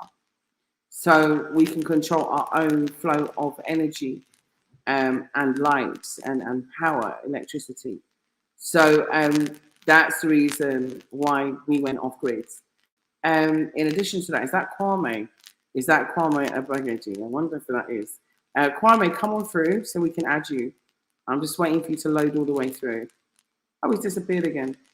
Okay, so anyway, so try and come back in again for me, Kwame. So that is, and also sometimes it's water, depending on where you live. Yeah, that's another aspect of life in England that was like different, was just the conveniences. Yeah, just the petty conveniences. I think that was it, really. I don't think there's too much really to miss there, and that's probably why I don't. I'm going to add Kwame to the stream. What other things did I miss in the UK? White people. Don't miss white people. Oh my goodness me. You still get them here, of course, yeah, but I'm not surrounded. I'm not in the minority. I'm in the majority. And so that is one huge, huge difference that I can't even keep the smile on my face that I like here. I don't see so much of this whole swirling, do you know what I mean? What you even call it, mixed in and, making you feel inferior, because it does make you feel inferior when you're a black sister and you're seeing, especially living in England, you're seeing all black men just going after white women. Oh my gosh. And it's even like, in everything that you do, you'll go to a family event, you know what I mean? And it's like, okay. You go to another family event, it's like, okay. And you can't really say how you feel. You can't be honest, and you go to work, you got to pretend to be someone else. And here you can be real, you can be you. You know what I mean? Because when you go to work, you have such disdain for some of the people you work with. And you got to say, "Hi, good morning. You're right, every nice day. How's Bertie the dog? How are you getting on? You all right? You know, and you got to tune into their level, even though you know it's not your level. And so not having to do that is freedom. Not having to worry about, you know, is my car going to get keyed up tonight? Well, you know what, are they Juliet? going to? A lot of folks Eh? have left their jobs. I mean, because people have been able to sit home for a year and work, they refuse to go back. Like, you didn't have to wear the mask unless you were on a video call for like maybe an hour a day. Now people are like, I don't want to go back. You know, people just don't want to go back into those offices. Because you're right, we do have to wear Why masks. would you don't have to? What are you saying? Why would you don't have to? Well, some of us You still know, have I mean, to, but yeah, you're right. you know, what I'm trying to say is you don't have to go back into the office environment. I mean, that's what I'm saying. It wears you down. You know, Yeah, I remember once I went into work and I worked at a university. I was working at a university. I won't say where. And where I was working, the office became infested with fleas. Oh my goodness. And these things were jumping. I used to have to wear boots because I was afraid of them biting my ankles. And, you know, the fleas infested my clothes, infested everything. And I had to literally beg for them to, you know, please fumigate this office. Because, you know, another cultural difference is, you know, something like sleeping with your dog, having your dog in your bedroom, having your dog on your bed, having your dog in your environment. In Africa, your dog's outside. That's it. You know, your dog needs to come in the house.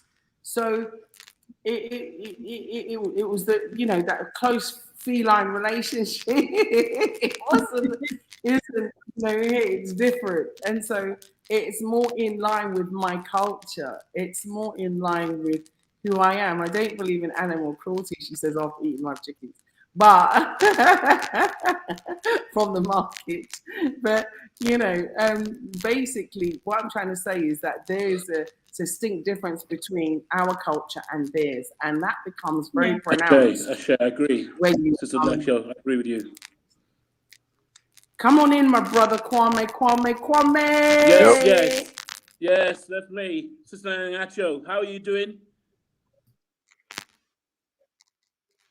Good. Jamarek Jeff. Gina. Sister Gina, how are you doing? I'm good, my brother. How are you? Not bad, not bad. I've heard everything what you said, my sister, and as far as I'm concerned, you are 100% spot on. Because we're living in a system called the West, where it has no feelings for African people. It never has. And as far as I'm concerned, African people need to wake up and know that the West is not your home. It never has been. Where I am, called the UK, you've lived there before, where they stop and search African people for fun, where they go and murder African people for fun. And whenever our children are in their schools, they suspend them, they isolate them. And then when they say that, when you want to grow up, what do you want to become? When they say they want to be, say, lawyers, architects, or doctors, no, I don't think you can do that. You should play sport and music. Who are you to decide what our children should be? Let them decide what they should be. But as far as I'm concerned, yeah, you're in my Africa. Yeah, you are free. You are free. Simple as that. What he's saying is true. And especially in the UK, marginalising you.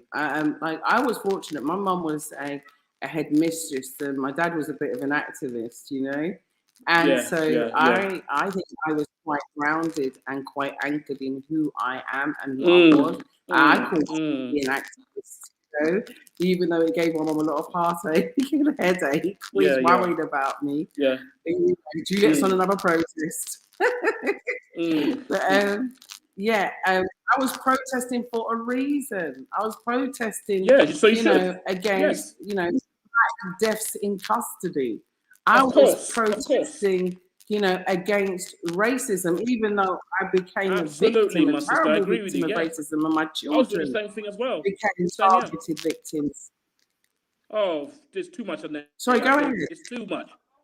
Yeah, sorry to cut you off. It's too much, yeah. And I remember, I mean, I remember when you showed that Enoch Powell, you showed Enoch Powell when the guy, I mean, we know he's a racist, but he, in a way, he was doing it in a clever way because he brought out people from the Caribbean. Yeah, now, and I said, Enoch Powell bringing out people from the Caribbean. I thought Enoch Powell didn't like us. What was he trying to prove? What was he trying to prove, Enoch Powell, man? I just asked myself this, yeah, you two. I mean, we have to wake up and accept that they don't like us. They never have and never will. And what also makes me sick, even from home, Niagacho, we have even fools from our own who want to all come to this country. For what? For what? What do you want to come here for? You ain't going to come for anything exciting. You're going to come to you're doomed. You're doomed. You're doomed.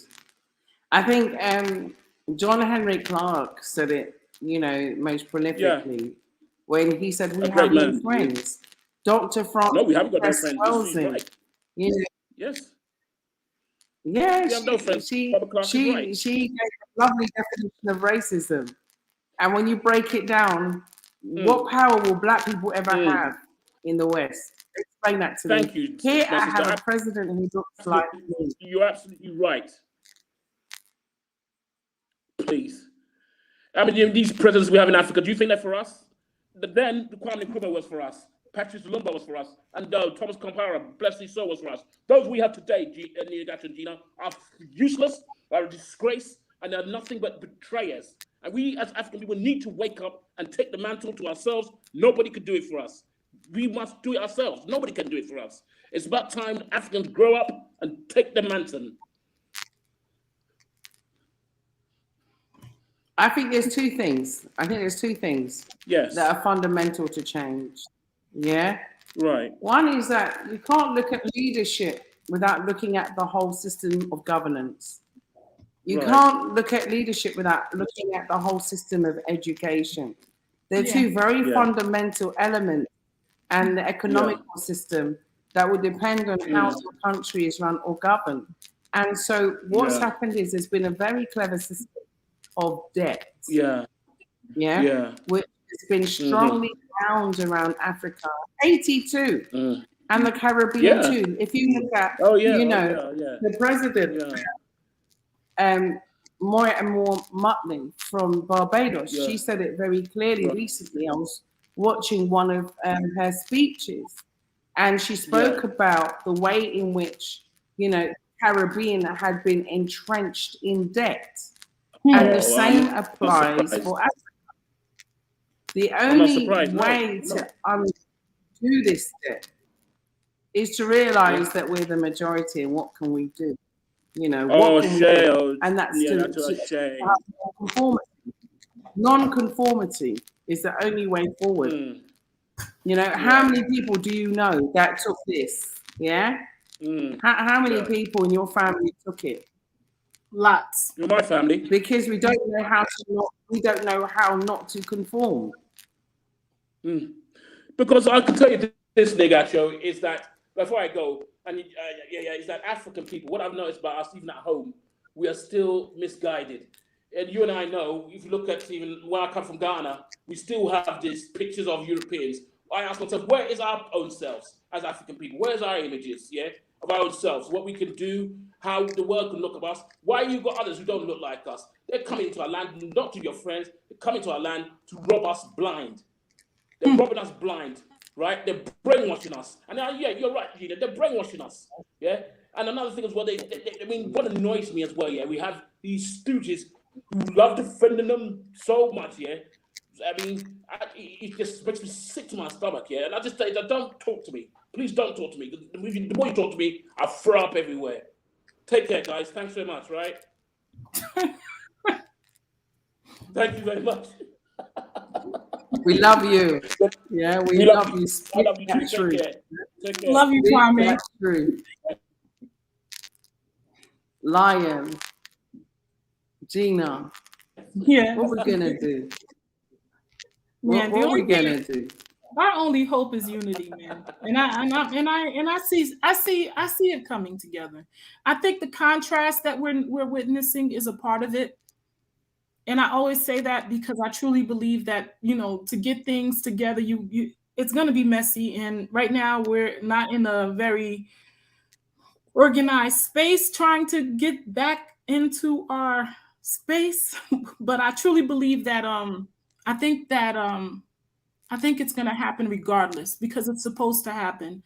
There's a spiritual force behind it greater than all of our physical bodies that are here, be it we're on the unity side or non-unity side. I don't think we have a choice anymore because this is coming because it's supposed to come. Yeah. There's no stopping it. I read a book. Yeah, I Go think for it, that like Ryan. I think I mean the West, I would say it's it's a deaf culture, I would say that it's Yeah. in the sense that it disconnects you from your spirit, and I think it disconnects you from nature, and, Yes. and you already see the decline that's in America or the UK. You see the white population is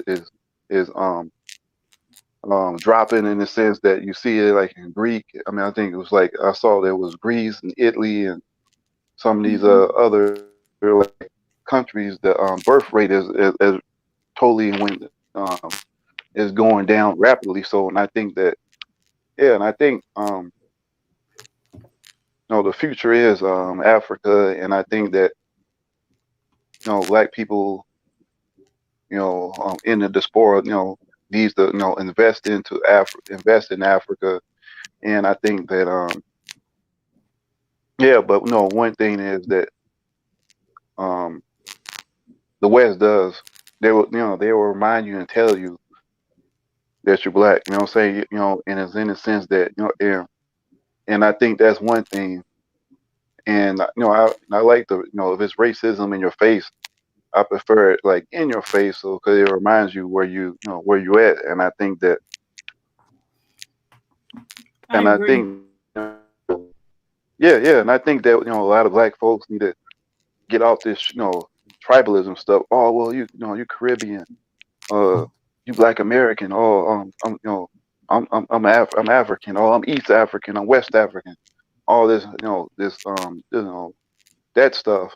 And I think why and I think that because at the end of the day, they look at all of us the same. They don't care where you come from. They see melanated skin, and they don't care. Whether you dark as chocolate or light skinned black person or something like that. Look, man, they don't see you as as the same. So all that stuff goes out. Enemy. They don't care about any of that that all that stuff goes out to the window, especially when and law enforcement and all that type of stuff. So, and I think that a lot of black people in diaspora, we have to understand geopolitics. We have to understand that people come in these countries, and sometimes these conflicts that might have in Africa, sometimes they come from the outside. Some of this stuff is Sometimes. yeah. Most of the time, that's what I'm saying. So, and they and whatever dysfunction that black folks are having that might happen, that these people take advantage of this stuff, and this divide and conquer. So like what happened in Rwanda, these people came in there, they were saying, oh, the Tutsis, this person's better than you, and all this type of stuff. And next thing you know, they had a whole genocide. It's like, oh well, this person, we got different features. This person, your features is better than this person, and your skin tone and stuff. Like saying all this nonsense, and like and basically what it did, they just escalate that some of the tensions that was there made it worse. But now you see that Rwanda has some of the cleanest cities in Africa, and is Rwanda is doing well. So it is in a sense that and people need to like learn about that, and we need to have some type of critical thinking skills, huh? And Yeah. looking at what what's happening, so and stop buying into like the white man ISIS colder and stuff like that. So yeah, that's these are some of the problems, and learn how to invest money, how to build a business and stuff. 'Cause a lot of these things are not taught to us, You're right. as young age, and stuff like that. So, then you have, generations just kind of just like lost what the heck's going on because there's nobody there to tell you about this stuff. And you get caught up in the Western school system and you get caught up in stuff and you just, you become like a number, in the system. I want to thank you for saying what you just said about us not learning how to do certain things. I think one of the most Yeah. important things that we have not learned how to do is work together. I think that, in the midst of everything that's happening right now, it's imperative that we don't look at our bottom line, our individual bottom lines. I mean, I don't know if we can get to that place because I know that, you know, there's a couple of things happening. Like I sense that, we're coming from a place of scarcity as far as freedom is concerned for those of us that are coming from the diaspora and other places. And then there's another sense of scarcity on the continent. So, but they're two different sets of scarcity. You see, we're coming now and we're having opportunities that we probably never had off the continent. And our brothers and sisters Yeah. on the continent, they have opportunities now. And we cannot allow our selfishness, our greed, our individualism to get in the way of an opportunity to do something together that will be greater for the overall, for generations to come. There's so much to be done. And you just mentioned something, my brother, like there's a lot of skill sets that we could teach each other. There's a lot of, there's a lot of things that we could be doing networking to work together. And it just seems like it's a race. It seems like, and I have to say this, a lot of times, regardless of where we are, when we worked in those corporate offices, let's say in the US or UK, and we were there, let's say it was for 4 Black people in the team. We were basically, racing against each other to see who could be the top Black. Are we going to go to Africa with the same mindset? That's another culture shock because in Africa, there's no, you're racing. You don't have to, you're not in a situation where you're trying to be where this other entity is. And, you got to work twice as hard to be there. We could actually work together. We could actually build together. We can make sure that everyone is learning and getting as much opportunity as we are. And I think that's going to be our lack of unity, not understanding that is the only way that we could win is going to be our downfall, if there is a downfall. You know what? I want to share a part from this book. Yeah, it's called Things Fall Apart. I mentioned it before in the live. Yeah, by Chinua Achebe. If you can buy this book, it's very That's a good book. interesting. It's a good book. Yeah, it is a good book. So there's a section where he says, I heard, said Woko, I heard also that Abame, people were weak and foolish. Why did they not fight back? Had they no guns and machetes? We would be cowards to compare ourselves with the men of Abame. Their fathers never had dared to stand before our ancestors. We must fight these men and drive them from our land. Yeah. It is already too late, said Obiraka sadly. Our own men, our sons, have joined the ranks of the stranger. They have joined his religion and they would help to uphold his government. If we should try to drive out the white man, we should find it easy. There are only 2 of them. But what of our own people who are following their way and have been given power? They would go to Umburu and bring the soldiers, and we would be like Abame. He paused for a long time and then said, I told you on my last visit to Mbanta how they hanged Eneto. What has happened to that piece of land in dispute? Asked Onoko. The white man's court has decided it should belong to Nyama's family, who has given much money to the white man's messenger and interpreter. Does the white man understand our custom about land? How can he when he does not even speak our tongue? But he says that our customs are bad. And our own brothers who have taken up his religion also say that our customs are bad. How do you think we can fight our own brothers when our own brothers have turned against us?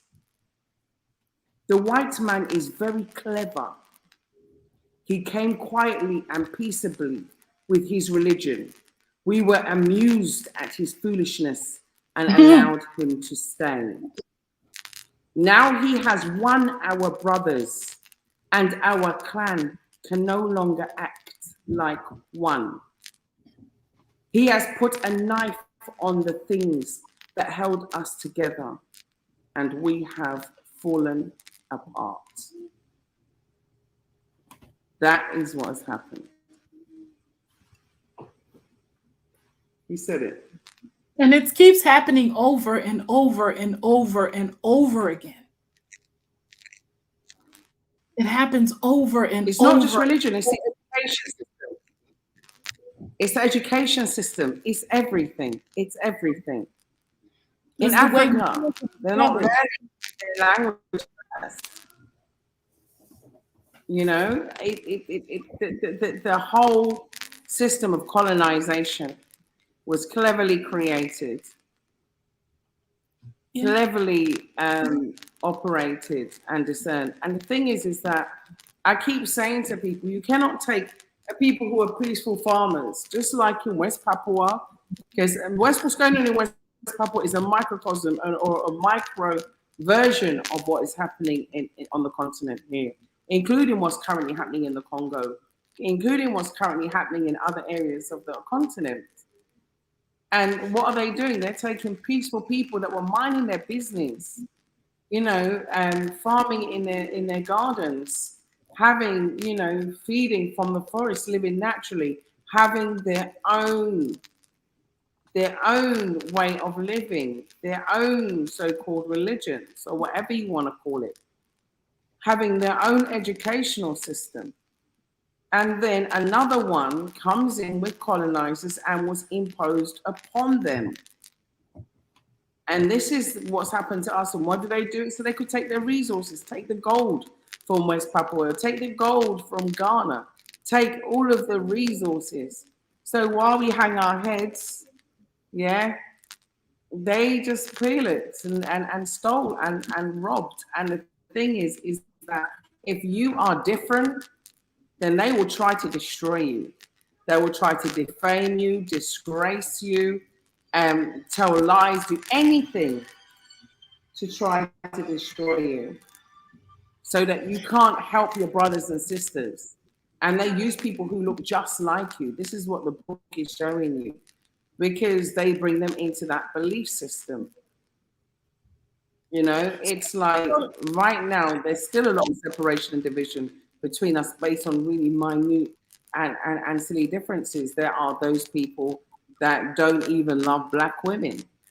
I've seen black men that don't even love black women. You know, they're not even attracted to black women with the same. Years ago, when I read that part of the book, I couldn't stop crying. But when you said it again, when he said they have taken, when, you know, they have turned their hearts of their own brothers against them. I think of all the things that was taken from us. That was it. That was the gold that was taken from us. When they turned us against each other. Because we had conflicts, and that's why they were able to come in and do what they did. But when they turned us away against each other so much so that we were willing to hurt each other and be on their end, or be on their side, or be used to hurt each other, that was the worst thing. I think that was the thing that's irreplaceable. And I don't think we get that. Like, you know, when we Yeah. talk about all the things that were taken from us, like the resources, the gold, the oil, the blood, we don't think about the fact that they turned us against each other. That was the worst thing that happened. That's what was taken from us. That is the precious gold. Our brotherhood, our sisterhood, our unity. Yeah. Like you said, you know, they put a knife. They put a knife, and then we fell apart. Because the fact of the matter is that, you know, one of the things about us as Black people is we're very accommodating. Not even always to our own people. And, you know, this inferiority complex that we've been having is also another culture shock. You know, the inferiority complex is also another culture shock. Because when you live in England, you're very much a minority. You stand out in a crowd, especially if you don't live in a very Black populated area. You know, you stand out in school, you stand out in different environments. You're made to feel less than. And, you know, at school, they also do a very good job of making you have an inferiority complex. Yeah. And so when I come here and I hear children say, I want to be a lawyer, I want to be a doctor, you know, I want to do this, I want to do that, and I'm going to do this, and I'm going to do that, or I'm going to be, you know, a great footballer, I'm going to be a great musician, you know, or great pianist, or great scientist, or biologist, or chemist, you know, or the next civil engineer. And they want to, you know, go into tech industries and be a computer scientist, and they're playing with computers, broken computers, trying to fix them. It gives you a different sense of being, of confidence of who you are. Your president is Black. Your vice president, she's Black. You know, you go into the bank, your bank manager, she's Black. You know, you go to see the agriculture minister to talk about farming, she's Black. You're going to the school to go and talk about, you know, your son's education, the headmistress, she's Black. And, you know, it's like you go into the bakery to get some bread, you know, and the baker, he's Black. Everything is more Black, and it gives you empowerment. You take out the money out of your purse. The color of the person on your money is Black. I'm no longer looking at the person who was responsible, whose family was responsible for the perpetuation of slavery and the enslavement of my ancestors, which on its own is trauma. So I think one of the things that is a culture shock is also the reduction of trauma. And some people find it hard to deal with the reduction of trauma in their life. They're so used to, you know, being scared of the police. So when the police talk to them, they get scared. And so when you have, like, you know, checkpoints here, people get scared. Whereas you can just have a conversation, you know what I'm saying? Say, yo, how's the attire going? No, you know, and just get talking. One of my good friends is an SO. You know, he's the SO of my local police station. He's great. And so, you know, I like having that feeling, having that knowledge. Yeah, you know, there are things like, okay, so your mail doesn't come from your door, culture shock. You have to go to the post office to collect it, culture shock. But I quite like the fact that I don't have any letters dropping on my letterbox. I haven't got a letterbox. I love it. I love it. You're in control. You're more in control. You know, you're not having bills. You're not having bills. So, you know, if you want to credit your phone, you go credit your phone. It's pay as you go. You buy a car. You're not buying it on credit. You're buying it cash. And it's so much better not having to live in debt. You know? What are the cons, though? Because when people talk about culture shock, it's the cons that makes them shock. Like, you know, people don't, and I don't see too many people, like when they do talk about the cons, they're speaking negatively or they're pushing it in a negative way. What are the cons and how are you to overcome some of those cons? You know, I think and there I are think, lots of cons. I think it depends on your mindset.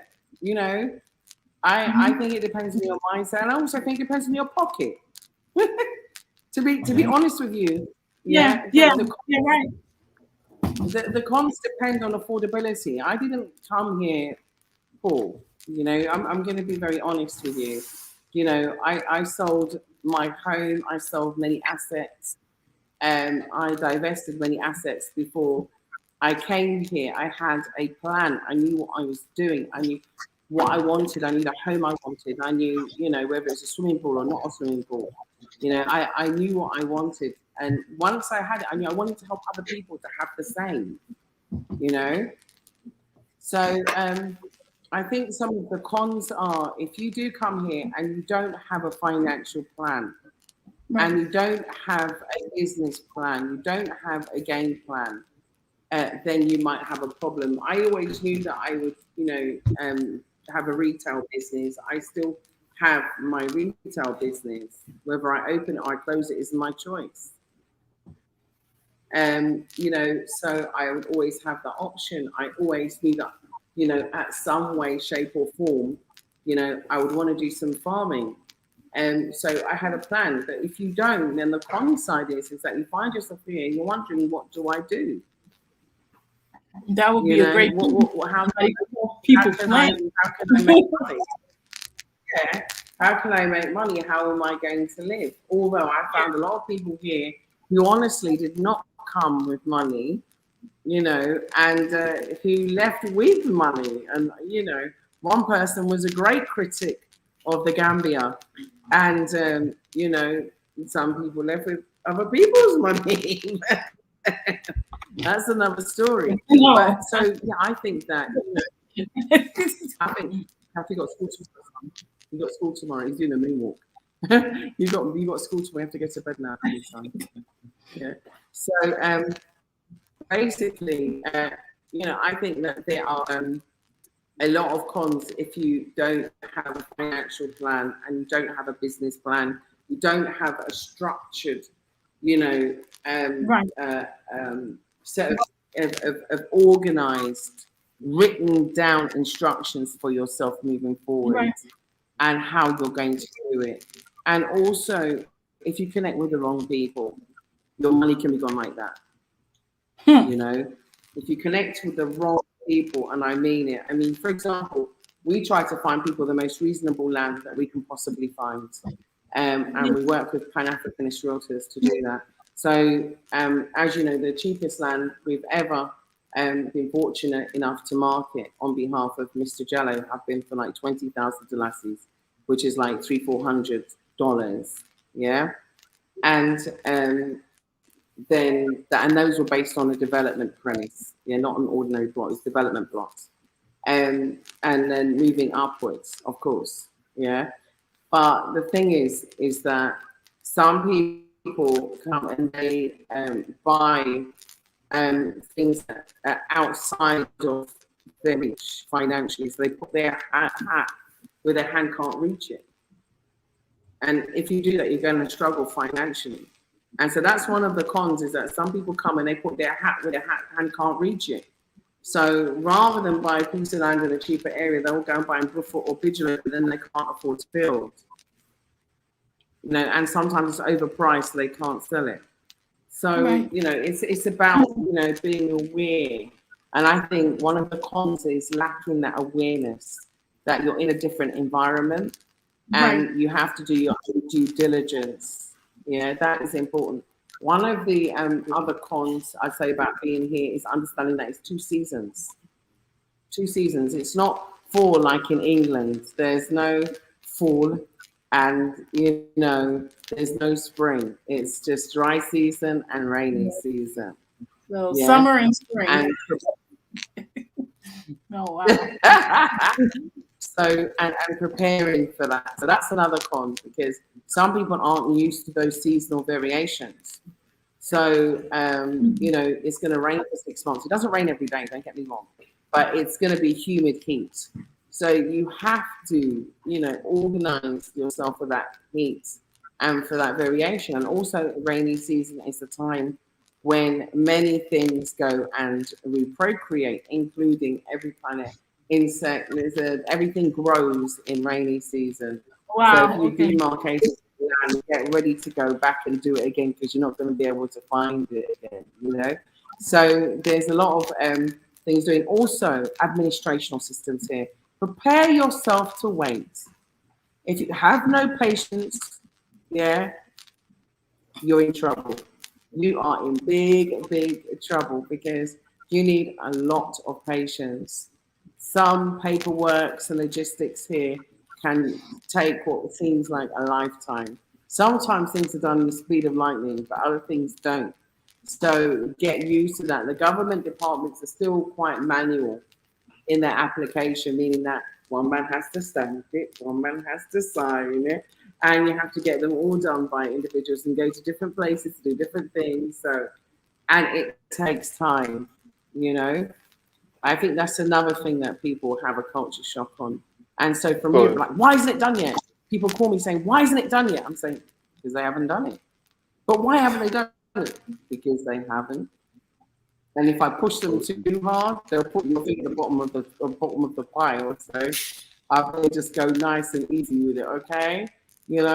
But people not understanding that sometimes just to get one piece of paper can take you the longest time, sometimes months and even years.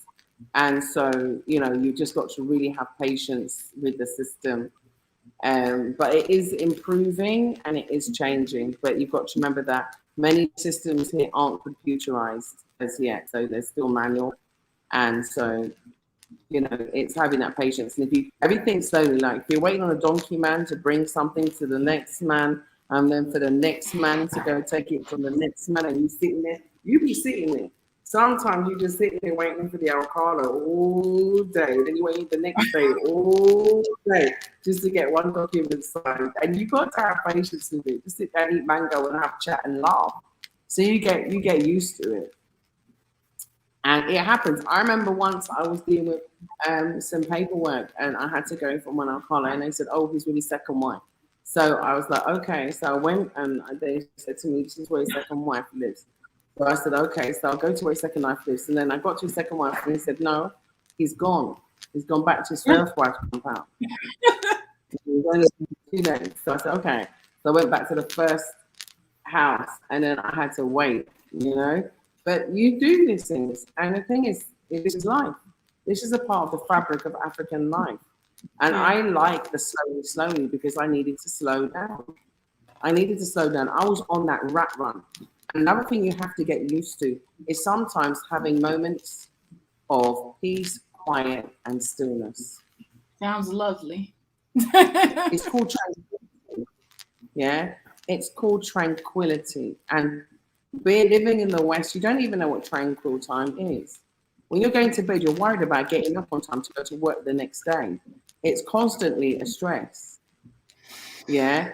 Here, you can have moments of tranquility. And that is a culture shock. And to some people, they take it negatively and they call it slowness. It's not slowness. It's understanding that you can be with the rhythm of life here, the heartbeat of the earth here. You can walk barefoot and feel the earth underneath your feet. You can feel the vibration. You can feel the heartbeat of the earth. You sit there long enough in tranquility with your feet, bare feet there.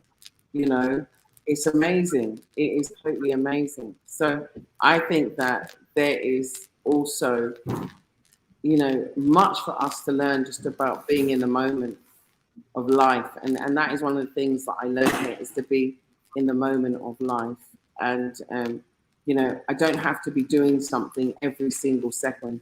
And that's what you feel like in the West. If you're not doing something, you think there's something wrong. And getting out of that feeling of anxiety, it's an anxiety, but you will lose the anxiety when you're here. I had to do a lot of, meditation and stillness to get to unwind myself. And so that was, in some ways, some people see it as a negative because They always have to be constantly doing stuff.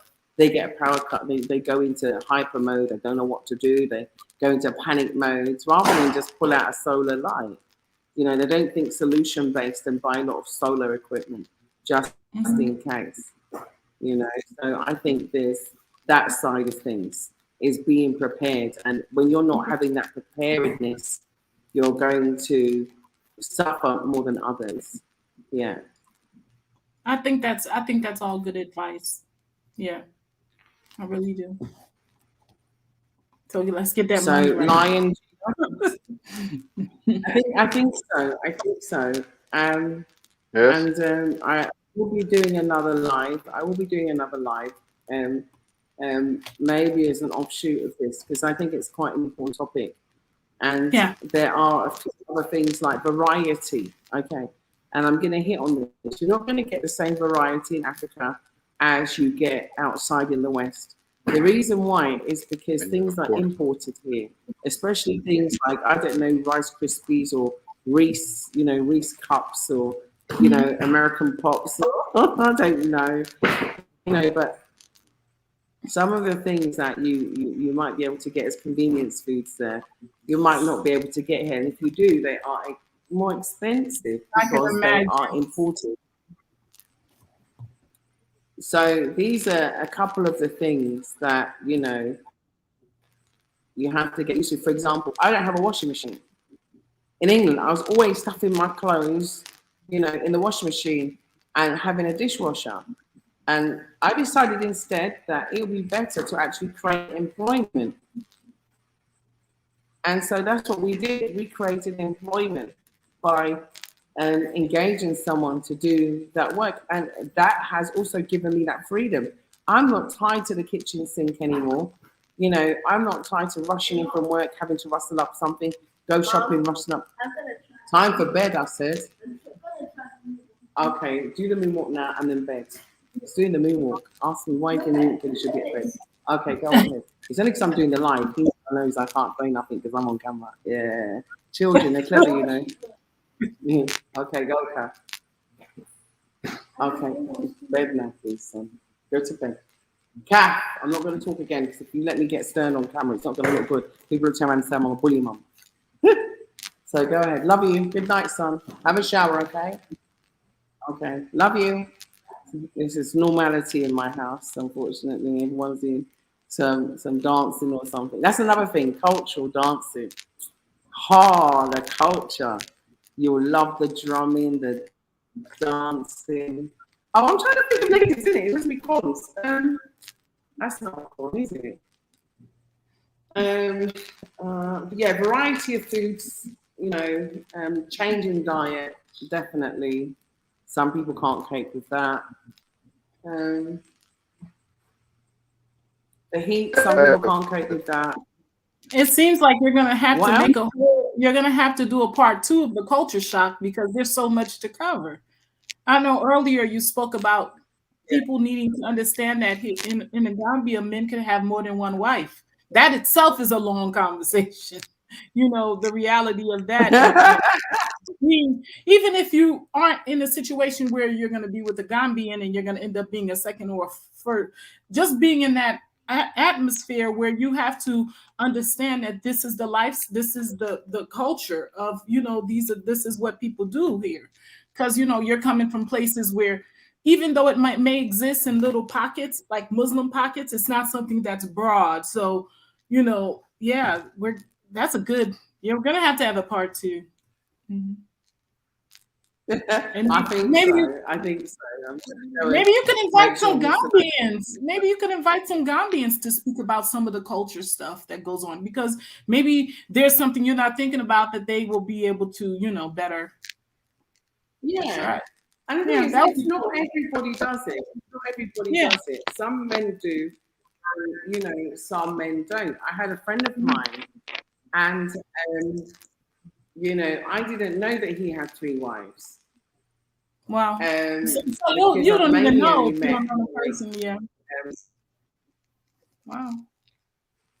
Yeah, no, I didn't know that he had 3 wives. I met one wife, You know, he was lovely. She was lovely. And, you know, he had the other two wives, but I've not met them. But I did ask about the balance of things. How does it work? Yeah. And I asked also the wives, because I was just curious, you know, as you do. Yeah. And it was interesting because he's one wife on certain days, and then he's with another wife on certain days, and with the third wife on other days. And you know, for some wives, I don't think that's such a bad bargain actually, because some women will always be single because it's very sometimes hard to find a good man. So you know, sharing a good man, not that I would share my good man, but still, for some women, it's better to have something than nothing. Yeah. What do Yeah. you think? Some women, it's better to have something rather than nothing. And Yeah. would you rather that your man is honest, or would you rather your man cheats? You know, I don't know. I mean, I've been fortunate, very fortunate. You know, Yeah. I talked to yeah, with regard to I my talked life. to I talked to a Muslim woman about it once, and I think it was more so, to be honest with you, they're more married to their religion. They're more, you know, it's based on, this is their culture, this is their religion, this is their belief system. And so marriage takes second, or this husband takes second to this thing, this belief or this culture that they have and have had in their family for a long time. And sometimes it's not even about, you know, the man or how they feel about the man. See, it's I a big, think it's more honest. I think it's more honest. I know it sounds strange to be coming from me, you're a hypocrite.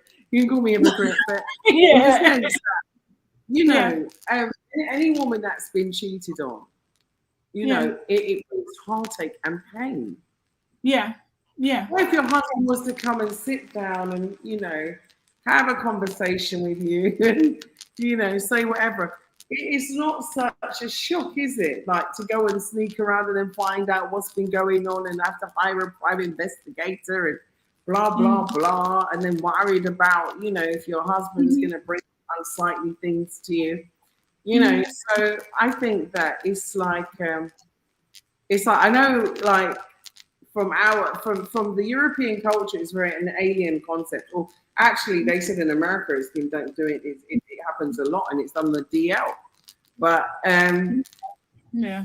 I think it happens a lot. I Men take one personally different. met a lot of happy wives. Yeah. I met a lot of happy women. You So know, you see, no, I mean it. It's like, you know, when I mean they're happy, they play each other's children, play each other's children's hair, cook together. They're like best friends. And it is such it was such a culture shock to me. I'm going to tell you the truth. It's such an alien concept to me, you know, at the time that I didn't understand it, because we've got inbred issues like jealousy, you know, like come on now, you know what I mean? Envy. yeah, You know, we're born to be individualistic and competitive and fight for everything and tear each other down, you know, like the yeah. crabs in a barrel mentality. So when you see people living in peaceful coexistence It's and in it's, an environment that is just so alien to you, yeah, that it is like I had to ask some questions because I was just curious, but I was really happy with the answers. I mean, like when one wanted to lived in one house and they were like they're on the phone talking to each other. Like, I'm serious. Like, oh my gosh, they were like sisters. So they're more sisters than they are, you know, and I think that's probably the best combination, is if you love the woman. The other woman is if you have a relationship with them too and you see them as a sister. Now, I can't wrap my head around it. I told myself the only way that I would allow my husband to have a second wife is if I couldn't give him children. Like I always said that, you know, because I knew somebody that married someone and they had this man didn't never had children, and she had children from previous, but the man never had children. And I thought that was the saddest thing. You know what I mean? But he loved her. He loved her so much that it didn't matter. And I think because of his love for her and because he was so committed to her and her children, I kind of looked at it and was like, that man deserves, you know, to have child, you know, and I love the fact that you know, she loved him enough. And I told myself, you know, because we were having that discussion and she said that. And I said, you know what? That's because she loves him just as much. Like he loves her unconditionally. She has children. He did not have children with her and cannot because I guess of something with her, but she loves him enough to be willing to give him the opportunity to go have children. And I thought that talks a lot about what you just spoke about, that this love, unconditional love that we don't seem to have when it comes to our relationships. We're like, no, that's mine. Mine. You know, but there are some people that love each other so much that they're willing to do that. But like you said, a lot of it is, it's not always like that. Sometimes it's more of, hey, this is an opportunity to have more than one wife. And sometimes it's spiritual. It's about, this is what they believe in, and it's cultural, it's religious. So there's different reasons for it, I'm sure. People may, I think as long as it's not misused, you know, everything. But great. there's always misuse though. There's always misuse, but there's more, I believe there's positive, you know, reasons for it as well. And also, I think we in the West inherit more of a selfishness. I'm going to be honest, yeah. So coming into an environment that is not based on such a selfishness, is also a culture shock, yeah. And so in some ways it's a negative culture shock, and I'm going to be honest with you, it can be a very negative culture shock. You know, you'll give a child something and they will break it up into pieces and share with all of the other children so that everybody else gets. You see, and watching that is just so beautiful. You just see what I'm saying? So when they come back and ask you for more, you're like, I never told you to share it, because you're coming from that Eurocentric perspective. You know what I mean? Like, but in a way, it's so beautiful to watch. So instead, you go and buy another one and say, "Here you go. You know, you can share this." So, I think that's the culture shock is sitting down and sharing a meal. You know, everybody washes their hands. Some people use spoons. Some people eat with their hands. It's entirely up to you. I prefer to eat with my hands because it tastes better. You know, I wash my hands and everything. And I get down, and I've learned how to do it a bit better now than I did before. Do you use both hands or right or left when eating?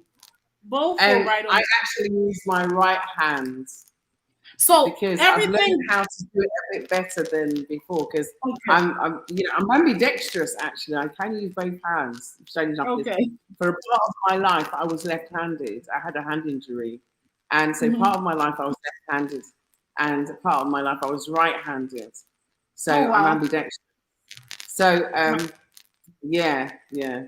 So this is what happened when I was young. I injured this finger. And so when they had to fix it, I then had to use my other hand more because I had a big thing on it. But so I learned to use my other hand more actively. But I even my right hand. Culturally in the Gambia, does it matter as far as religion basis, like, you know, Muslims or, you know, people that eat with their right hands or left hand or eat with their hands culturally? Far as the religious purposes, like if I was invited to someone invited me to a meal, how would I not embarrass myself? Should I eat with the right or should I eat with the left? I eat with my right. I eat with my right. But the thing is, one of the things is that I learned is that like the meat is usually in the middle of the bowl, or the fish, right? is in the middle of the bowl, and you wait for the host. Wait or share the meat. Now we didn't know this. No, we just go. The aspirin, just going for it. Uh-oh, me first. That's funny. I just see you come down there and like, piece of chicken. That is funny. So you guys, you heard that in the comments section. Don't go over there trying to grab for the meat first. That is, see, you have to do a part two. You have to, because you see, there are funny aspects to being a diaspora. There's so many things you just don't get wrong. You can get that would be wrong for me. I know. I'd go for the meat first. I'm like, I'm gonna get a piece of that first. Yeah, and honestly, there is like Friday, for example. Yeah, another difference is on Fridays. Fridays also Jumo.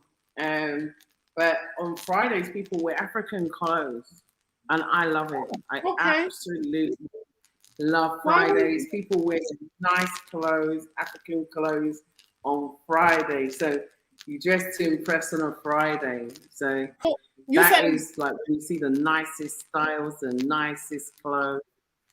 is it because they go to service on Fridays? Is that why? Did you- You're freezing up. Anybody in the comment Yeah, so section? it's like Okay. Yeah. go for it, Lion. Don't let the ladies hold Oh the show. yeah. Oh yeah. I had like a question as far as like how's like the healthcare like in Mm. in Gambia Yeah, or that's the culture shock. You pay for it. I mean, in England, the NHS, you pay for it. You pay for it out of your taxes. So people think that it's free. It's not free. That's what you pay your national insurance contributions for. Yeah. And so that's why certain people who are foreign nationals in England that haven't paid their national insurance aren't able to get free healthcare. So here, there is free healthcare. But I've never used it personally. For a couple of reasons. Firstly, I can afford private, and I don't want to deprive someone, from having access to free healthcare if I can afford to. I don't think it's right. So I've always gone private. I had an operation here. I don't know if you can see. Let's have a look on my hand. You see that scar? Yeah. Oh, yeah. Okay. So I had an operation here after I had a little accident with being adventurous, as I always am. And so my daughter said to me, Mum, you must remember that you're 50. I'm like, oh yeah, I forgot about that. Thanks. I'm like, thanks for reminding me. Yes. Yeah, exactly. So I had to have an operation here, and it was a doctor here, Marina. Oh, that's his name, Morena. And he was a great surgeon, orthopedic surgeon here. So yeah, it's different. And when I say it's different to the UK, I think the free services are overwhelmed with people. So like you go and you'll see a long queue of people waiting. But it's not unlike a Friday night in the NHS at the hospital after everyone's had a booze up, and you go to the emergency and everybody's there covered in blood. But yeah, it's different in that those basic services are very basic. They're under-resourced, highly under-resourced, and that's why I was raising money for Canning Hospital, and I haven't finished raising money for them. I just used the birthday money that people donated to me, but like I said, I want to top it up. So, and I'm trying to get medical equipment to them, and also the health post in Bussorah. So I'm going to do a health drive soon. Also, there's a lack of a critical care unit here.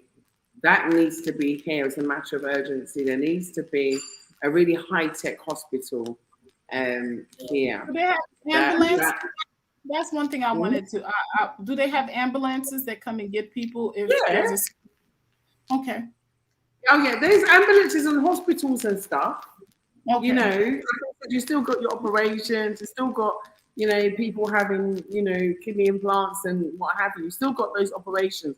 But what I'm saying is that the facilities aren't nearly enough for the population, and the government has just promised another 23 clinics up and down the country, which is amazing. They've just opened also, I think it's 3 bridges and some new roads, and there's 20 new roads being built here as well. So there's a lot of construction, a lot of development, a lot of good things that are actually happening here, and it's really exciting to be on the brink of seeing, seeing it all happen. Yeah. And so I would say that definitely one of the culture shocks here was when Caffrey got malaria and we took him to hospital, and then of course we paid. And the culture shock was that it was so much cheaper than England. I nearly dropped off of my chair. I said, sorry, how much?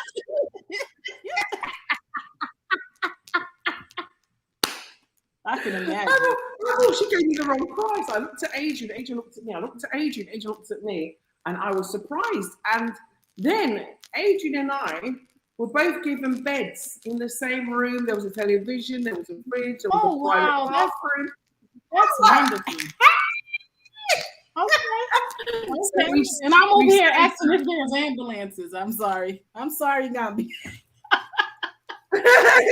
And I'm like, of course there are ambulances. I don't know what you're talking about. But I mean, you get here. They'll make you go home. There's not enough space. You will be sitting in a chair watching your child. No, you pay for it. You pay for it. You pay for a room. You pay for the private room.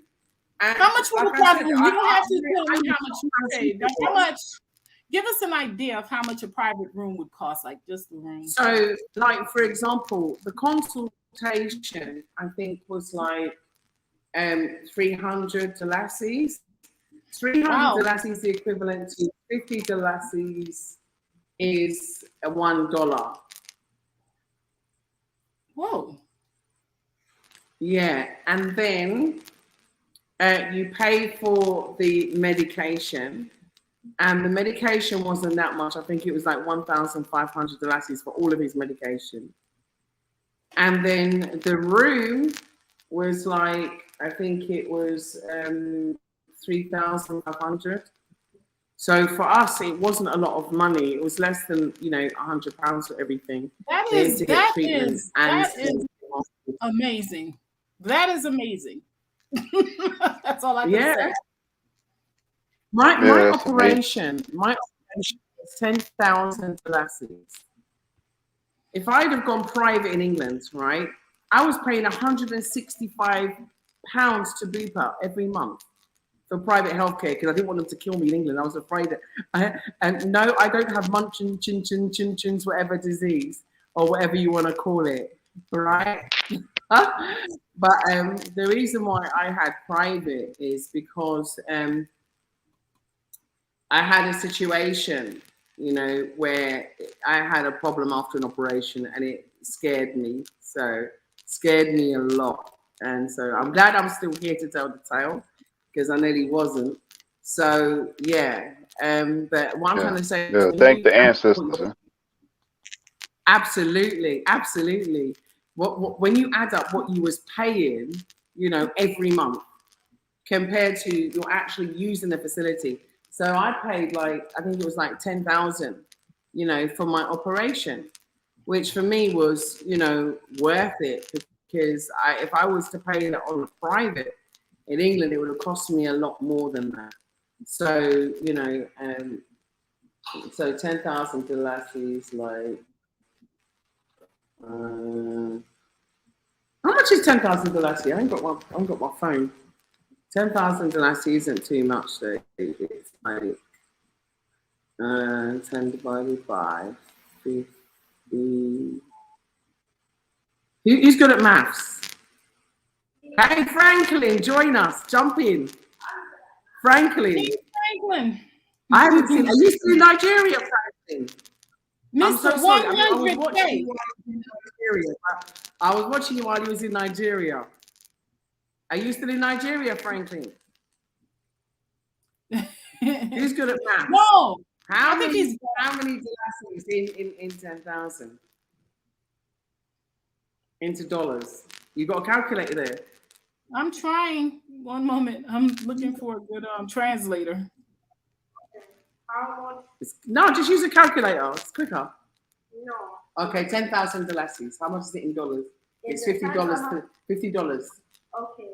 Let me divide. Somebody says 192. Lion. Comment section. Oh, someone's worked out. It's $192 for my operation. Thank you, beautiful African queen. Thank you, sister. That is nothing. That is like That's nothing. That's That's walking in the door just for them to weigh you on the scale. Here, But this is my point, you know. So when I was saying culture shock, that was like, oh, my age, we in a private room. We can stay here. There's beds, there's television, there's fridge, there's private shower room. I'm like, hey, you know. And the thing is, the doctors are caring, the nurses are caring. Huh? I said that's why it's important to talk about the pros and the cons, but also recognize the pros. I mean, people, man, I can't even imagine paying $192 for all of that. Not here. Yeah. Not here. When I went back for like physio and like aftercare, it was like 500 the lessons. I was just like, listen, I ain't complaining, you know. I'm not complaining at all. And the thing is that the care, the conversation that you have, it's not like in England where they just want to kick you out, you know, quickly.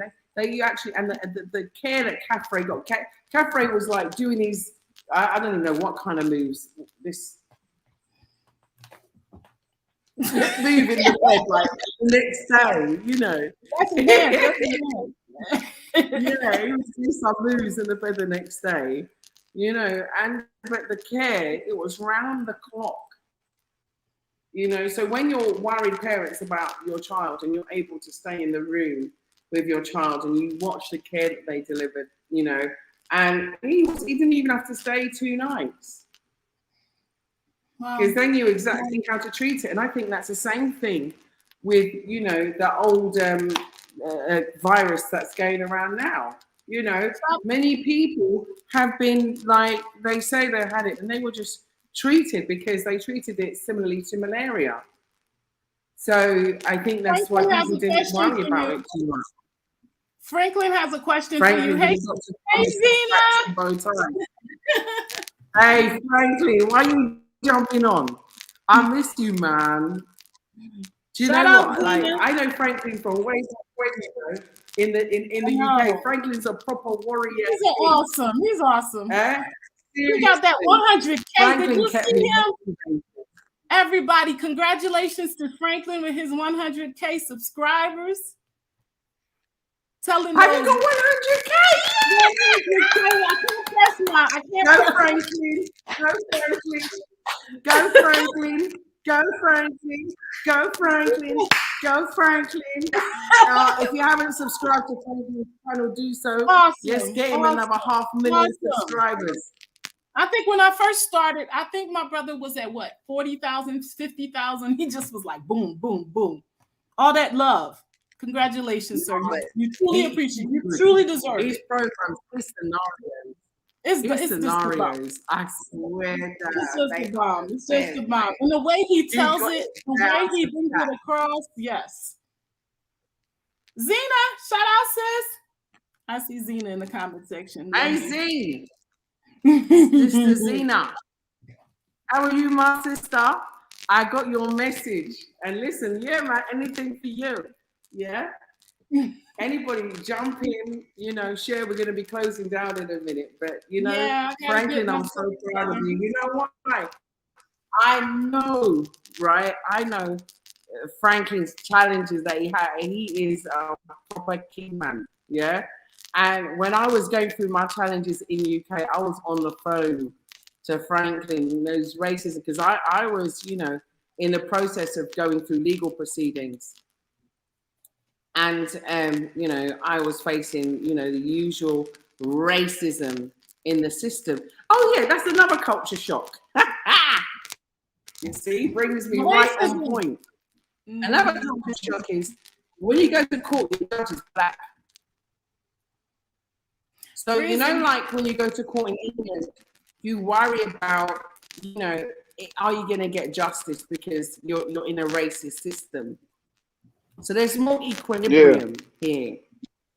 I can't even imagine. You know, there's equilibrium. I'm not saying that, you know, oh, there's no corruption in Africa. I'll be lying. I would be lying. Yeah. There's corruption everywhere. Yeah, that's good. Equilibrium.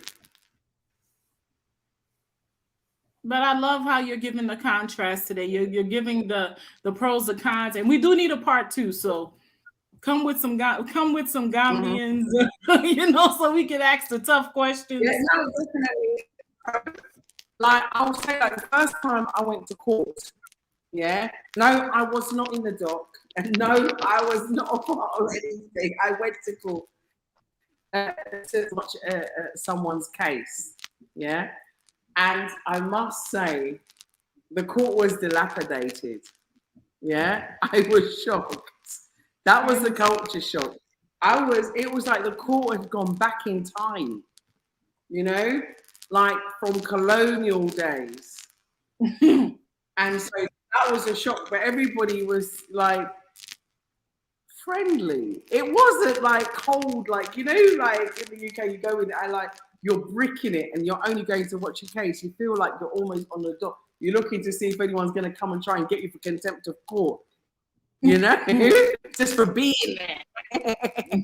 and you're scared of the police just for being black. You know, you drive down the road and you see it and you start getting palpitations. You start to sweat.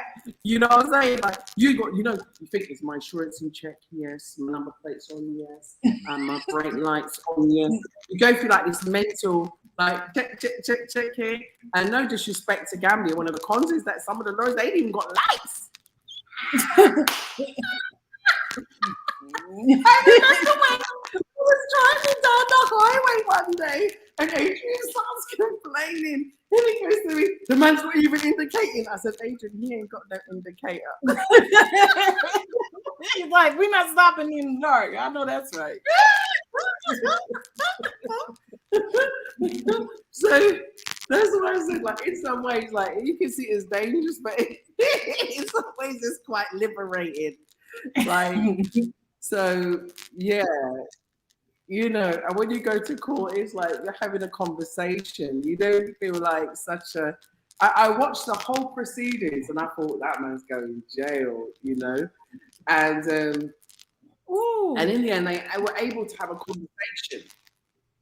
They were able to have a conversation and come to an understanding and an agreement. And that's the big difference. That's the big difference. Yes. There is a big difference, you know, and even for me, like, you know, I sat down once and I had an issue and I sat down there and the man said, let's all treat this as family. And then my lawyer said, it's gone a little bit too far for that. So, you know, it's different. It's different, you know. But I would say generally on the whole, you know, okay, so the lack of sidewalks, but you do have sidewalks in Banjul, yeah, and certain other places. So it's not completely direct. And yes, there are roads. Even I live off a highway. Oh my goodness. So, you know, Big Z, congratulations. I'm sorry, I'm all Big Z. He just made it to the Gambia.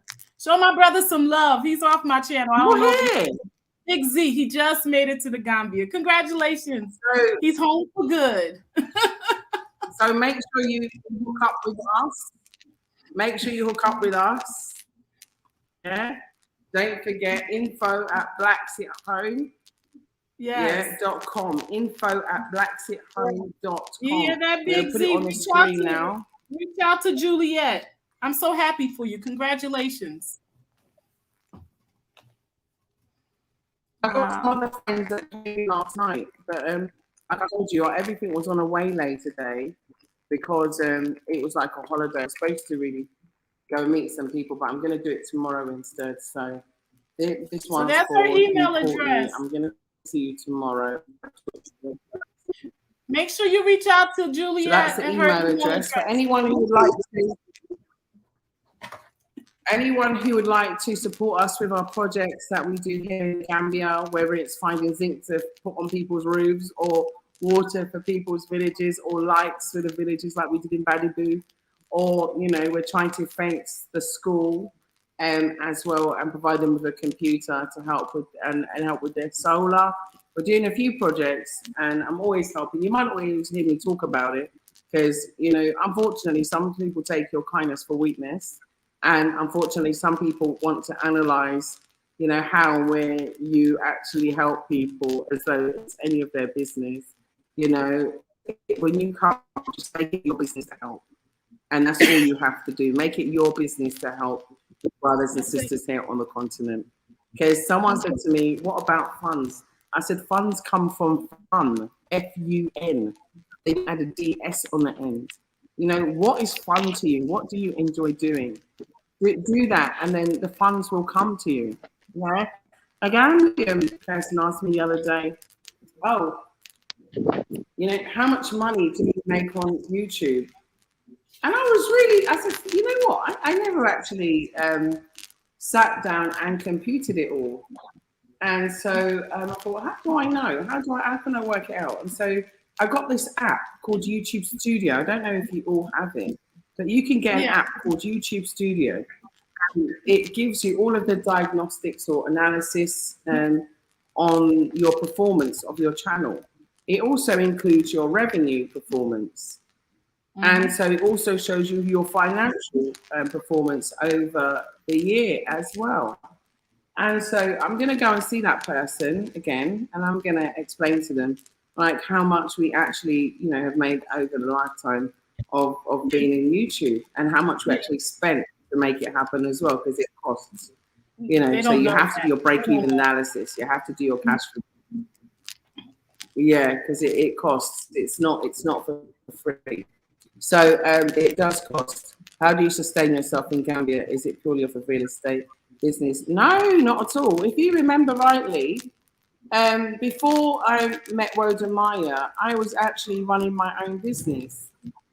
Yes. So I've always been entrepreneurial. It's gonna be the whole. Okay, thank you, darling. So He's like, yeah, I've always been entrepreneurial. So I was always doing that. I had my own ice cream fridge. I was making my own ice creams. I was selling everything at rubber. And to much the same extent, I still do rubber. It doesn't matter. And I don't do a real estate business. I'm sorry to tell you. Actually, Mr. Jallo has a real estate business.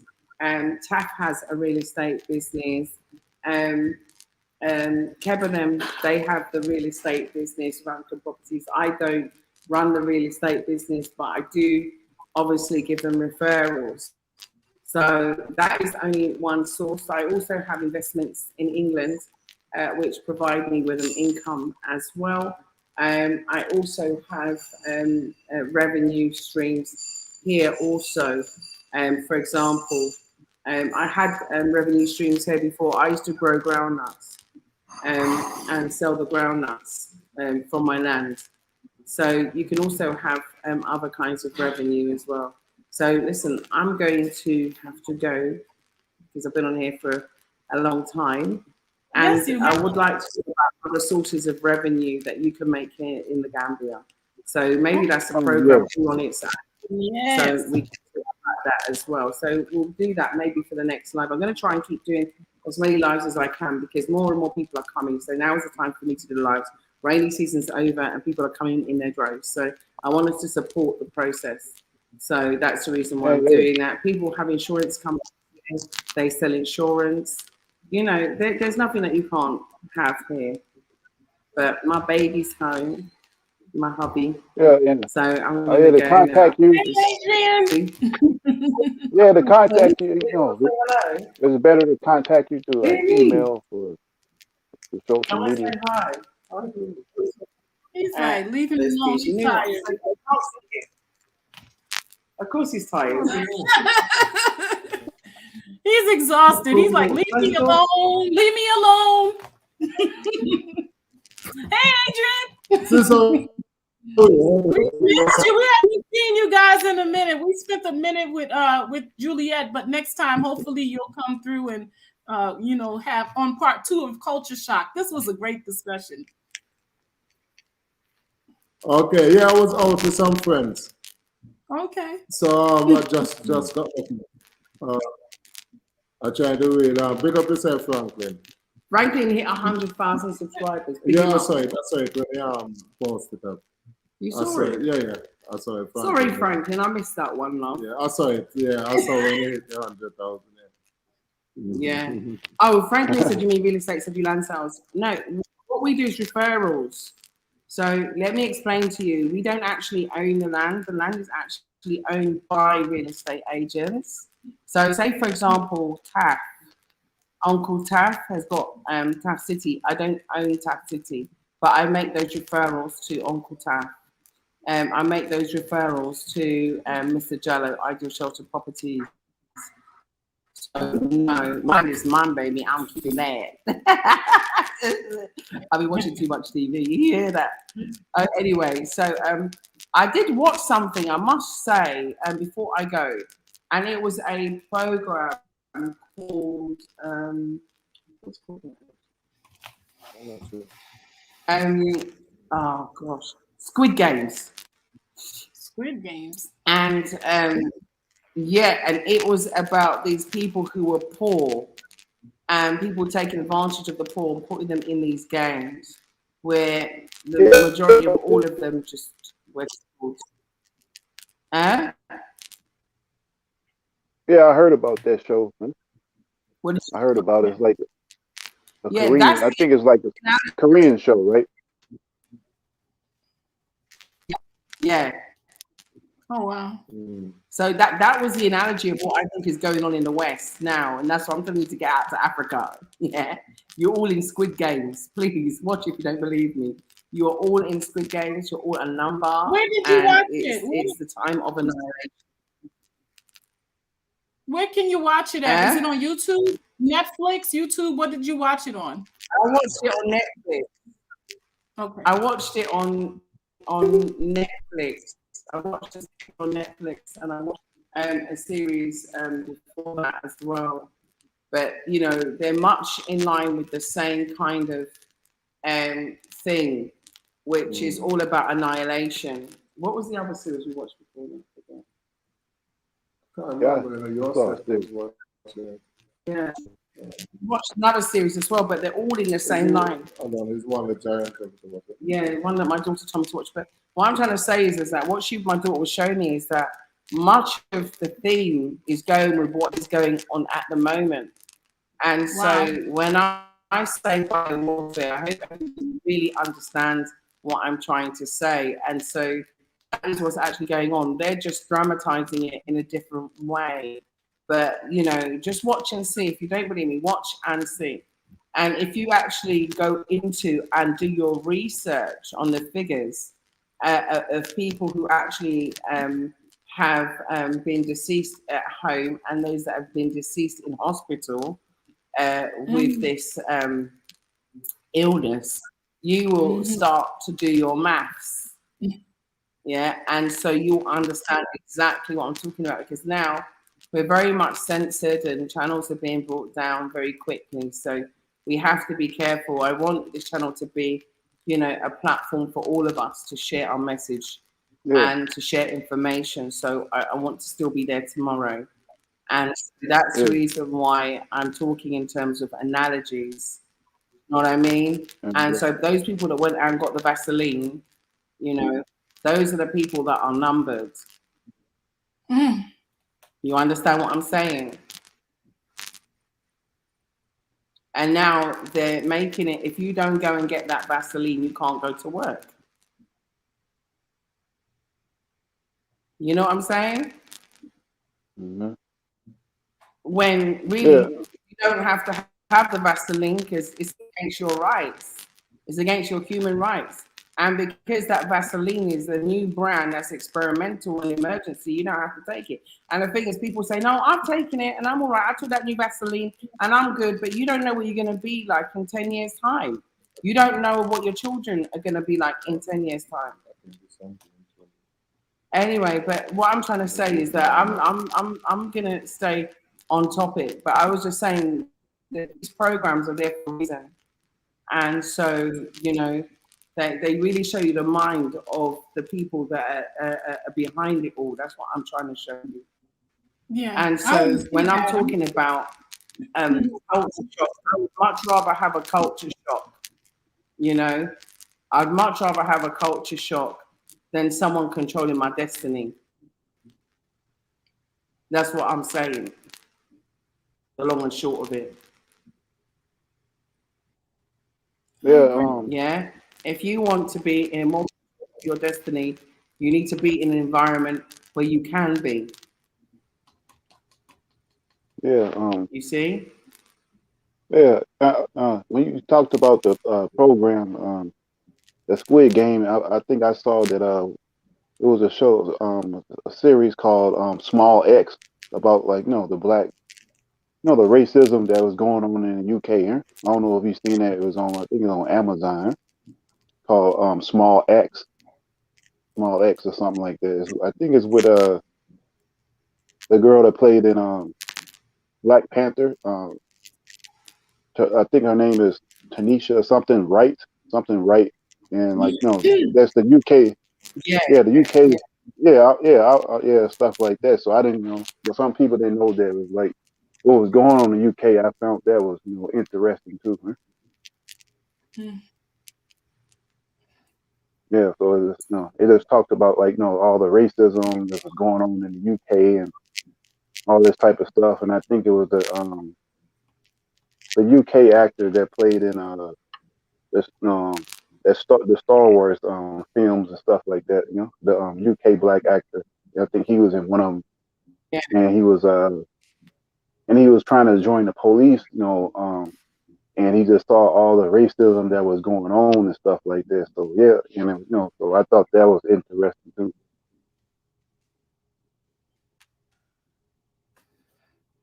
Gotta watch I'm it. telling you.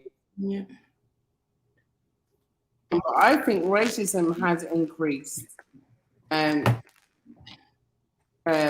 during this whole scenario, and that's why I've been saying for the longest time, like you're saying, Gina, that this is just the first. This is just the first wave.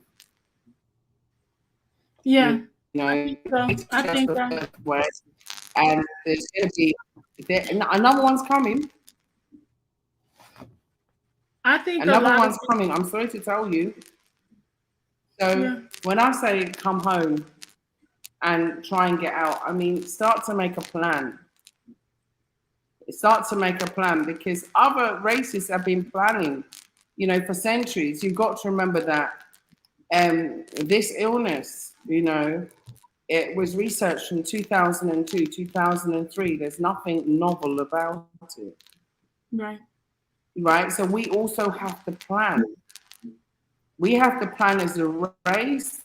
We have to plan, as individual nations, and we have to plan as a Pan-Africanist unity on the continent. But what do you feel was your culture shock when you came here? Did you have any culture shock whatsoever? And if there was, what would it have been? Coming from, obviously, the Caribbean and then the UK and then here. Similar to the Caribbean, there's not much of a culture shock really. But what it is, you have to give yourself time to adjust. And sometimes good to watch and observe as well. It's not every time you have to impose your way onto others. You have to watch, observe, and then you get to understand the mentalities around you. You get to understand things differently. But basically, growing up in the Caribbean is very similar to living here in Africa. Yeah, but as far as culture shock is we ourselves have to know what we want when we're coming back to the motherland. We as Africans have to understand where we position in the world. We have to understand ourselves as well and realize that as we're the only race and not really together how we should be. And funny enough, we Africans, Africa itself is the most fruitful continent on the planet. You understand? And we also have to realize that. But the only thing that's going to change it is us changing our mindset. We have to change our mindset. We have to start understanding each other more. Because sometimes we allow simple things to get between us. But we have to learn to control our egos as well. But coming back to Africa is a great place. Everybody has a story to tell. If you're born in America, as an African born in America, you will have your experience. and you will have your story to tell. If you're born in England, you're gonna have your story to tell. And if you're born in the Caribbean, you have your story to tell. But the one thing that we have in common is that we're all being suppressed by colonization. It may affect us differently, but they end up with the same results. Yeah. So it's for us when we come here, we have a duty to rebuild ourselves. And it's going to take time. It's going to take time because we are coming from different backgrounds, different cultural backgrounds. Yeah. You know, even some of us speak different languages. We must give ourselves time to adjust. It's not going to happen overnight. You understand? They separate us for over 500 years. You know, it's going to take hundreds of years for us to really get back to where we should be. You know? Right. I say warrior, so you just come in the chat show. People you could Warrior. Why don't he come in? Yeah, you could look for Warrior channel and go over and support this channel. What's his channel? Yeah. Warrior. I don't know. When he comes, he will tell you his channel. Warrior. Warrior. So yeah, as I'm saying, Let me get his channel, please. we all coming from a different background. But when we get here, we're supposed to have the same aim.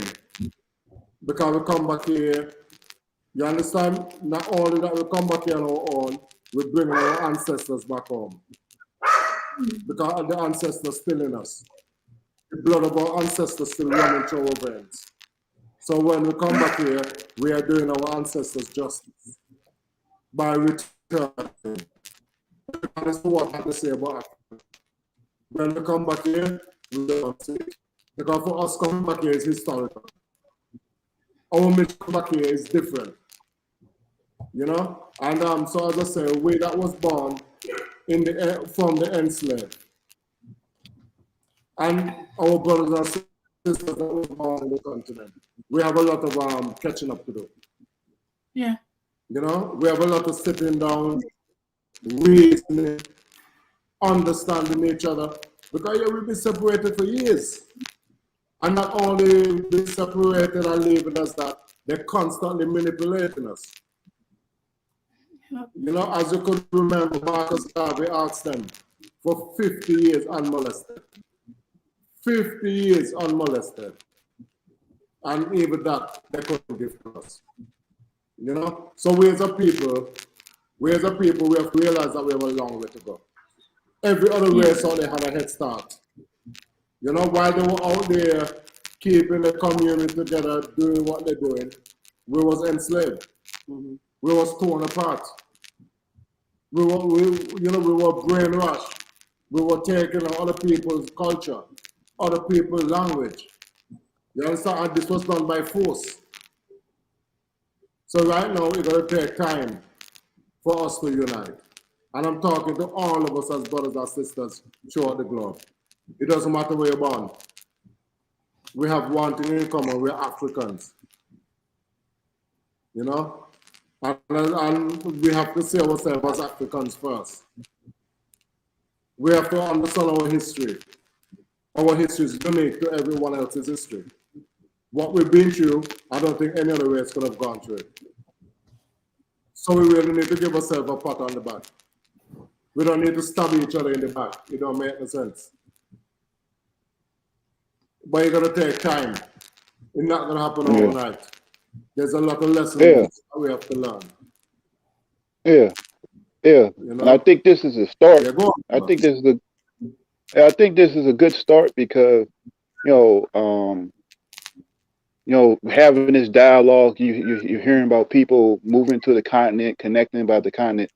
You didn't hear about this like 25 years ago or stuff like how how it's happening now. So and I think that it's amazing that you can have we having this dialogue, you having people you're on the continent, and we here are in the States having this conversation and stuff like that. The dialogue wasn't happening as much like that. So I think now that we have the internet and a lot of things are there's information being passed around now. We're more in dialogue now. So I think this is is a good time. Is a good time that we are witnessing now. We've seen it. Things change. We're starting to see things So that's my opinion on this. Huh? Yeah, I mean, I totally agree. I think there's a lot of things happening. A lot of people are definitely coming home. A lot of people are Black sitting, you know, and I think a lot of people have been influenced as well by both Gina, myself, others, you know, and we stand on the shoulder of our ancestors at the end of the day. But some people wanted me to ask a Gambian, yeah, so live and direct, yeah. The call was made, and Warrior is here. Warrior is an artist here in the Gambia. Tell everybody about your channel, where they can get your music. Yeah, man, greetings to Gambia, greetings to Africa, greetings to the whole world. You know what I'm saying? I'm saying Black Seed, Black Seed done well in Gambia. Black Seed helping people in Gambia, especially I myself, Warrior. I came from another way to this musical way today because of Black Sheep. You see me? In case, don't ever forget. If you don't know, Warrior Jambo, that's my channel. YouTube, Facebook, Instagram. Warrior Jambo. Yeah. How you spell Jambo? JAMBUR. WARRIOR. JAMBUR. Okay, so Jambo, Boyo. Jambo Boyo, BOYO. Yeah. Yeah. Okay, great. So we're talking about culture shock, yeah, of us coming back to Africa. We experienced some level of culture shock. Yeah. So what level of culture shock do you have from us coming back here? Do we have impact, or or does it impact you in any way, or do we, or do we change the culture, or do we change anything, or do you think that it's hard for us to be absorbed in the culture? That's a lot of questions, isn't it? Okay, you just Anyway, beautiful question. I love it. I love it in some positive question. Into my understanding is Black Seed here to show us our our culture. You understand?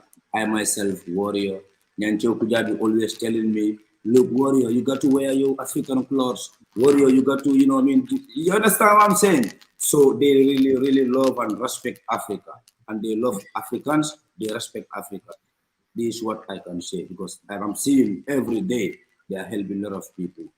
A lot of Gambians, a lot of Africans, they are helping. Not like I'm sitting with them or whatsoever. I've been seeing this. Yeah? So Black Seed, there's no way. Black Seed helping Africans, the whole world. That's what I can say. Subscribe, don't ever forget. Subscribe, follow and share, like and comment. I should employ you. So, you're an artist here, and you sing in your local language, which is good because you pick up words from hearing music. Yeah, and so it's really good to listen to the music and to sometimes put a little translator on there, and then you can sing along. Warrior Nata, Jambo Nata. See, I think you pick up the words in the song, so it's another way of actually picking up the culture as well. So you as a young Gambian, yeah, you once told me that you wanted to go to Europe. Well, Europe, as an artist, Europe for you to develop your career and then you come back. Europe is not like for blacks to go and stay there. Understand? You just go there for your mission and then you come back. For me today, if I have that sponsor, I will be there like 2-3 months. I will come back to Africa, Mama Land. You understand? I will never forget Mama Land. Like I have one of a sound called Backway. You get me? A lot of youths are dying because of Europe. A lot of youths are dying because of. I lose a lot of my friends because of this Backway. So I have to sing about that sound. But I'm very sorry. The sound is Mandinka language, local language. You understand? But that's good. That's how you learn. That's how you learn. So, thank you so much. Thank you. And it's good to hear another perspective. So, You know, he says I moan about him not wearing African clothes. You see how he hopped me up on my channel. Yeah, I sound like a nagging mama, isn't it? But anyway, I'm not. But listen, I'm gonna close up the show. Yeah, you can give us a bar from your warrior. I want to thank Gina and everybody. I want you to go to Gina's channel right now. I'm giving everybody 2 minutes. Yeah, to please write down, log this down, type it in your phone. But Bijou Noir. Spell it for me, Gina. Oh, okay. I'll just put it in the comment section. You could put it on the screen because Yeah, I'll put it on the screen. Because they'll never. It's in French, and I always say that people never get it because it's in French. Je ne parle pas français. Yes, you do speak French a little, huh? You sound pretty good. Okay, so that's it. That's on my channel, guys. So it's just my name. Je voudrais. Voila. Okay. Now, you know what? It's funny because they taught us European languages, you know. Hablo español, you know. Parlez-vous français? Everything except for an African language. Everything. They even have Urdu, you know, and other Indian languages in the school that I grew up in, but no African language. Indian. Wow. Yep. Okay. That's know, that's the one thing that we should realize is that the one thing that they weren't giving us for free was ourselves. Everything else we were offered. And for me, even in America, I mean, if you want to learn Swahili, you have to pay for that separately. That's not something you're going to get in university. You know, you're going to have to pay for that. All the African studies, you're going to pay for that. You're not going to get that. That's not something that's not required. And that goes to show you it's not home. Yeah, it's not. No, it It's would never not. be I mean, home. no. Sorry, go online. No, I was saying it would never be home because it wasn't set up for us to for it to be homes from the beginning place. It's a colony. You know what I'm saying? That's basically what it is. It's just like a like a plantation. You know, just given with just you give them a little freedoms and that's it. You know, and so and I think that it wasn't designed like that. You know. You're right. Yeah, I mean, I see a lot of like, mega stars and super rich, Black people, and especially in Europe and especially in the States. And I see how they spend their money. And I think, that would go in Africa. Yeah.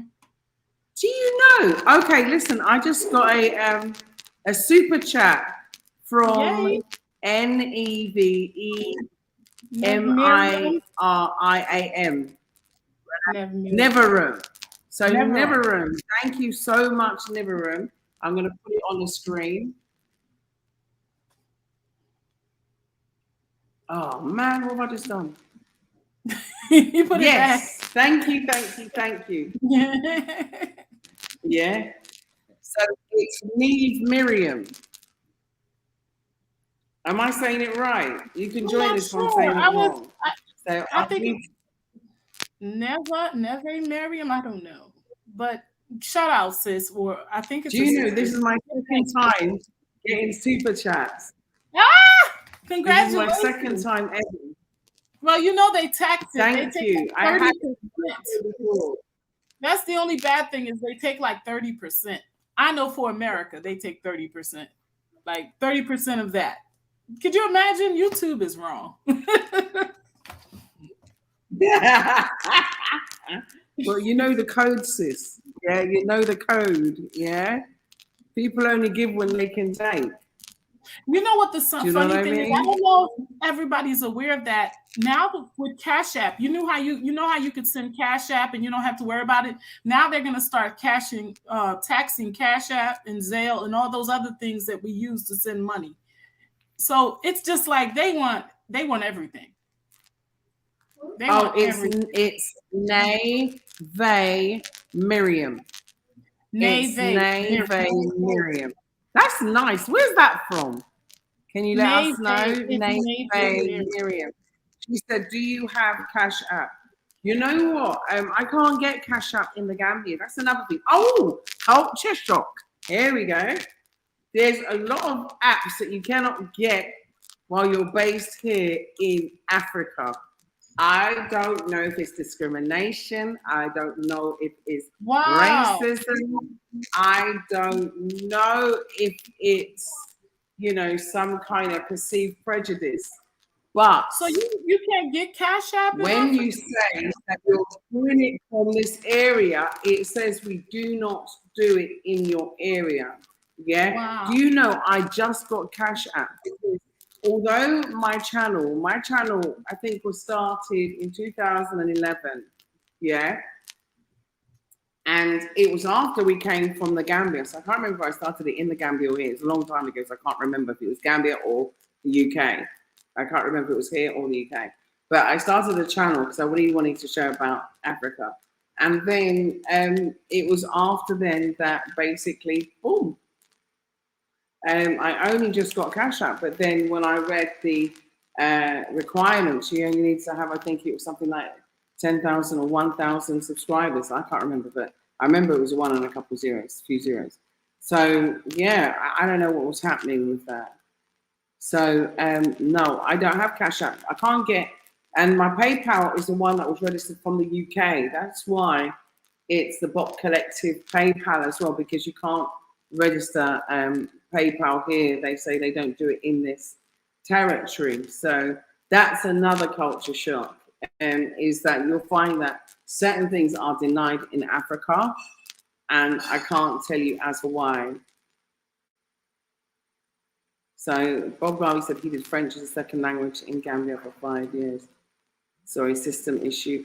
Okay, love you, sis. Thanks for joining. Line, I'm going to wind up now. We've been on for over 3 hours. Just want to say thank you to Nave Miriam for the super chats, donation. We appreciate it.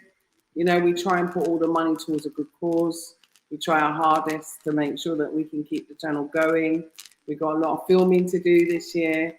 It's going to be quite exciting, and I will fill you in as soon as my schedule has been completed with the cameramen and the producers and directors, because I have to sit down with Seth and also African Boyo and discuss the schedule. So, what's your last words, Boy? Tell everybody about your album when they can get it, so we can say goodbye. Yeah, if you don't know, in case you watch it out, you understand, in December, we're going to drop a crazy thing, which is not album, but, you know, it's going to be like mixtape.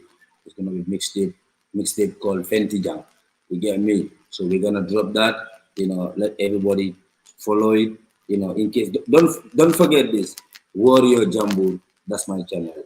Warrior Jumbo, please subscribe. Is that on YouTube? Yeah, YouTube. Okay, so Warrior Jumbo on YouTube. Yeah. So how many subscribers you got? Right now I get 46 subscribers. Oh, Bla Xit, let's help him. Yeah. Definitely. Oh, Lion's gone. Yeah. Okay, well, J Lion Melanik, thank you for joining us on the show. Gina Bijunua, thank you for keeping on the show. Oh, we got another super sticker. Wow. Oh, it's from Gina. So everybody, I'm going to leave that on the screen for a little while. Gina Bijunua, please subscribe to her channel as well. Go to Jamboy Warrior Jumbo. Warrior Jambo. Yeah. Go to his channel and please subscribe. But more importantly, please support this young artist coming up. Check out his videos and you know, let's see if are you on CD Baby? Yeah, I'm in CD Baby. I'm in Bonify, iTunes. You get me? So if you type those ones, you get Warrior directly. Okay, yeah. that'll be great. Yeah, man. So my last word, my final word is gonna be like, into my understanding, what I understand is Africans or black, no matter where you come from, you don't have to be a foreigner in black country. In African countries, you don't have to be a foreigner. You get me? So I'm talking about our leaders or whatsoever. You understand? You know, diasporans or African descendants, you know, we got to give them welcome. You know, them come, you know, and invest in Africa. Help our own brothers, our own sisters, our own uncles and aunties, daddies. That's gonna help us, you know. So I'm saying bye, good thanks, give thanks to every each and person, like Nyancho Kujabi, you know, Hatib Kujabi, you know, Bla Xit Foundation. I'm saying hi to every each and person. Right. Thank you so much. So thank you, Bijou Noir. Thank you for the super sticker. Appreciate you, sister. I can't send super stickers from the Gambia, so that's the reason why you don't get it. But you know, PayPal, I can do that. So there's the PayPal channel was created in the UK. So just to say, his YouTube channel is Jambor Warrior, Jambur Warrior, WARRIOR, Warrior.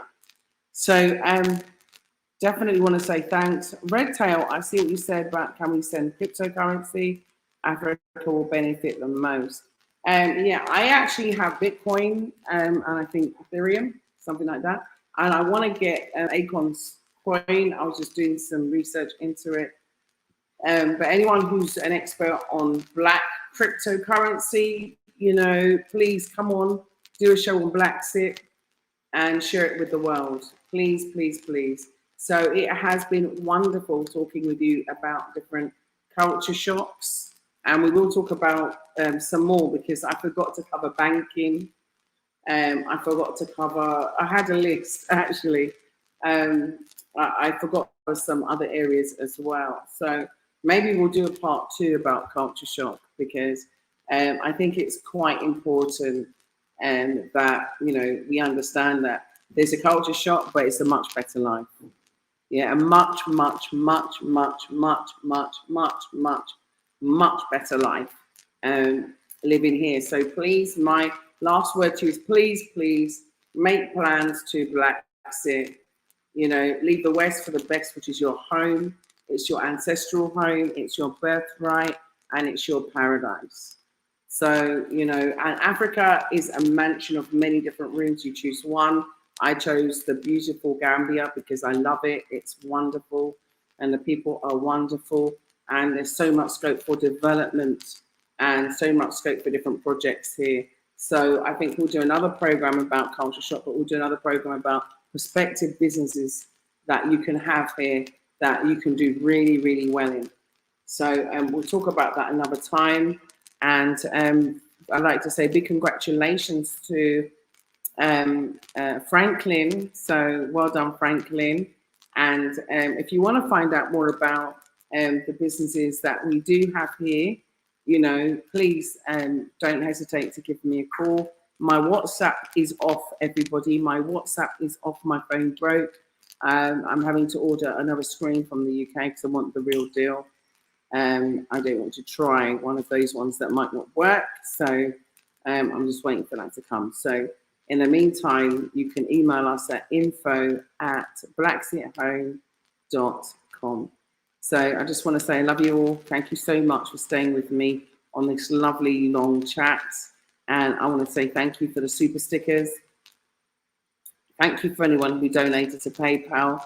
And thank you to all of our Patreon supporters. We really, really appreciate you. So I'll see you again very soon. I'm going to be doing a number of lives on a more regular basis now, simply because a lot more people are coming. So I want to give advice as people come. So take care, and remember, you have options, you have choices. Love you all. Good night.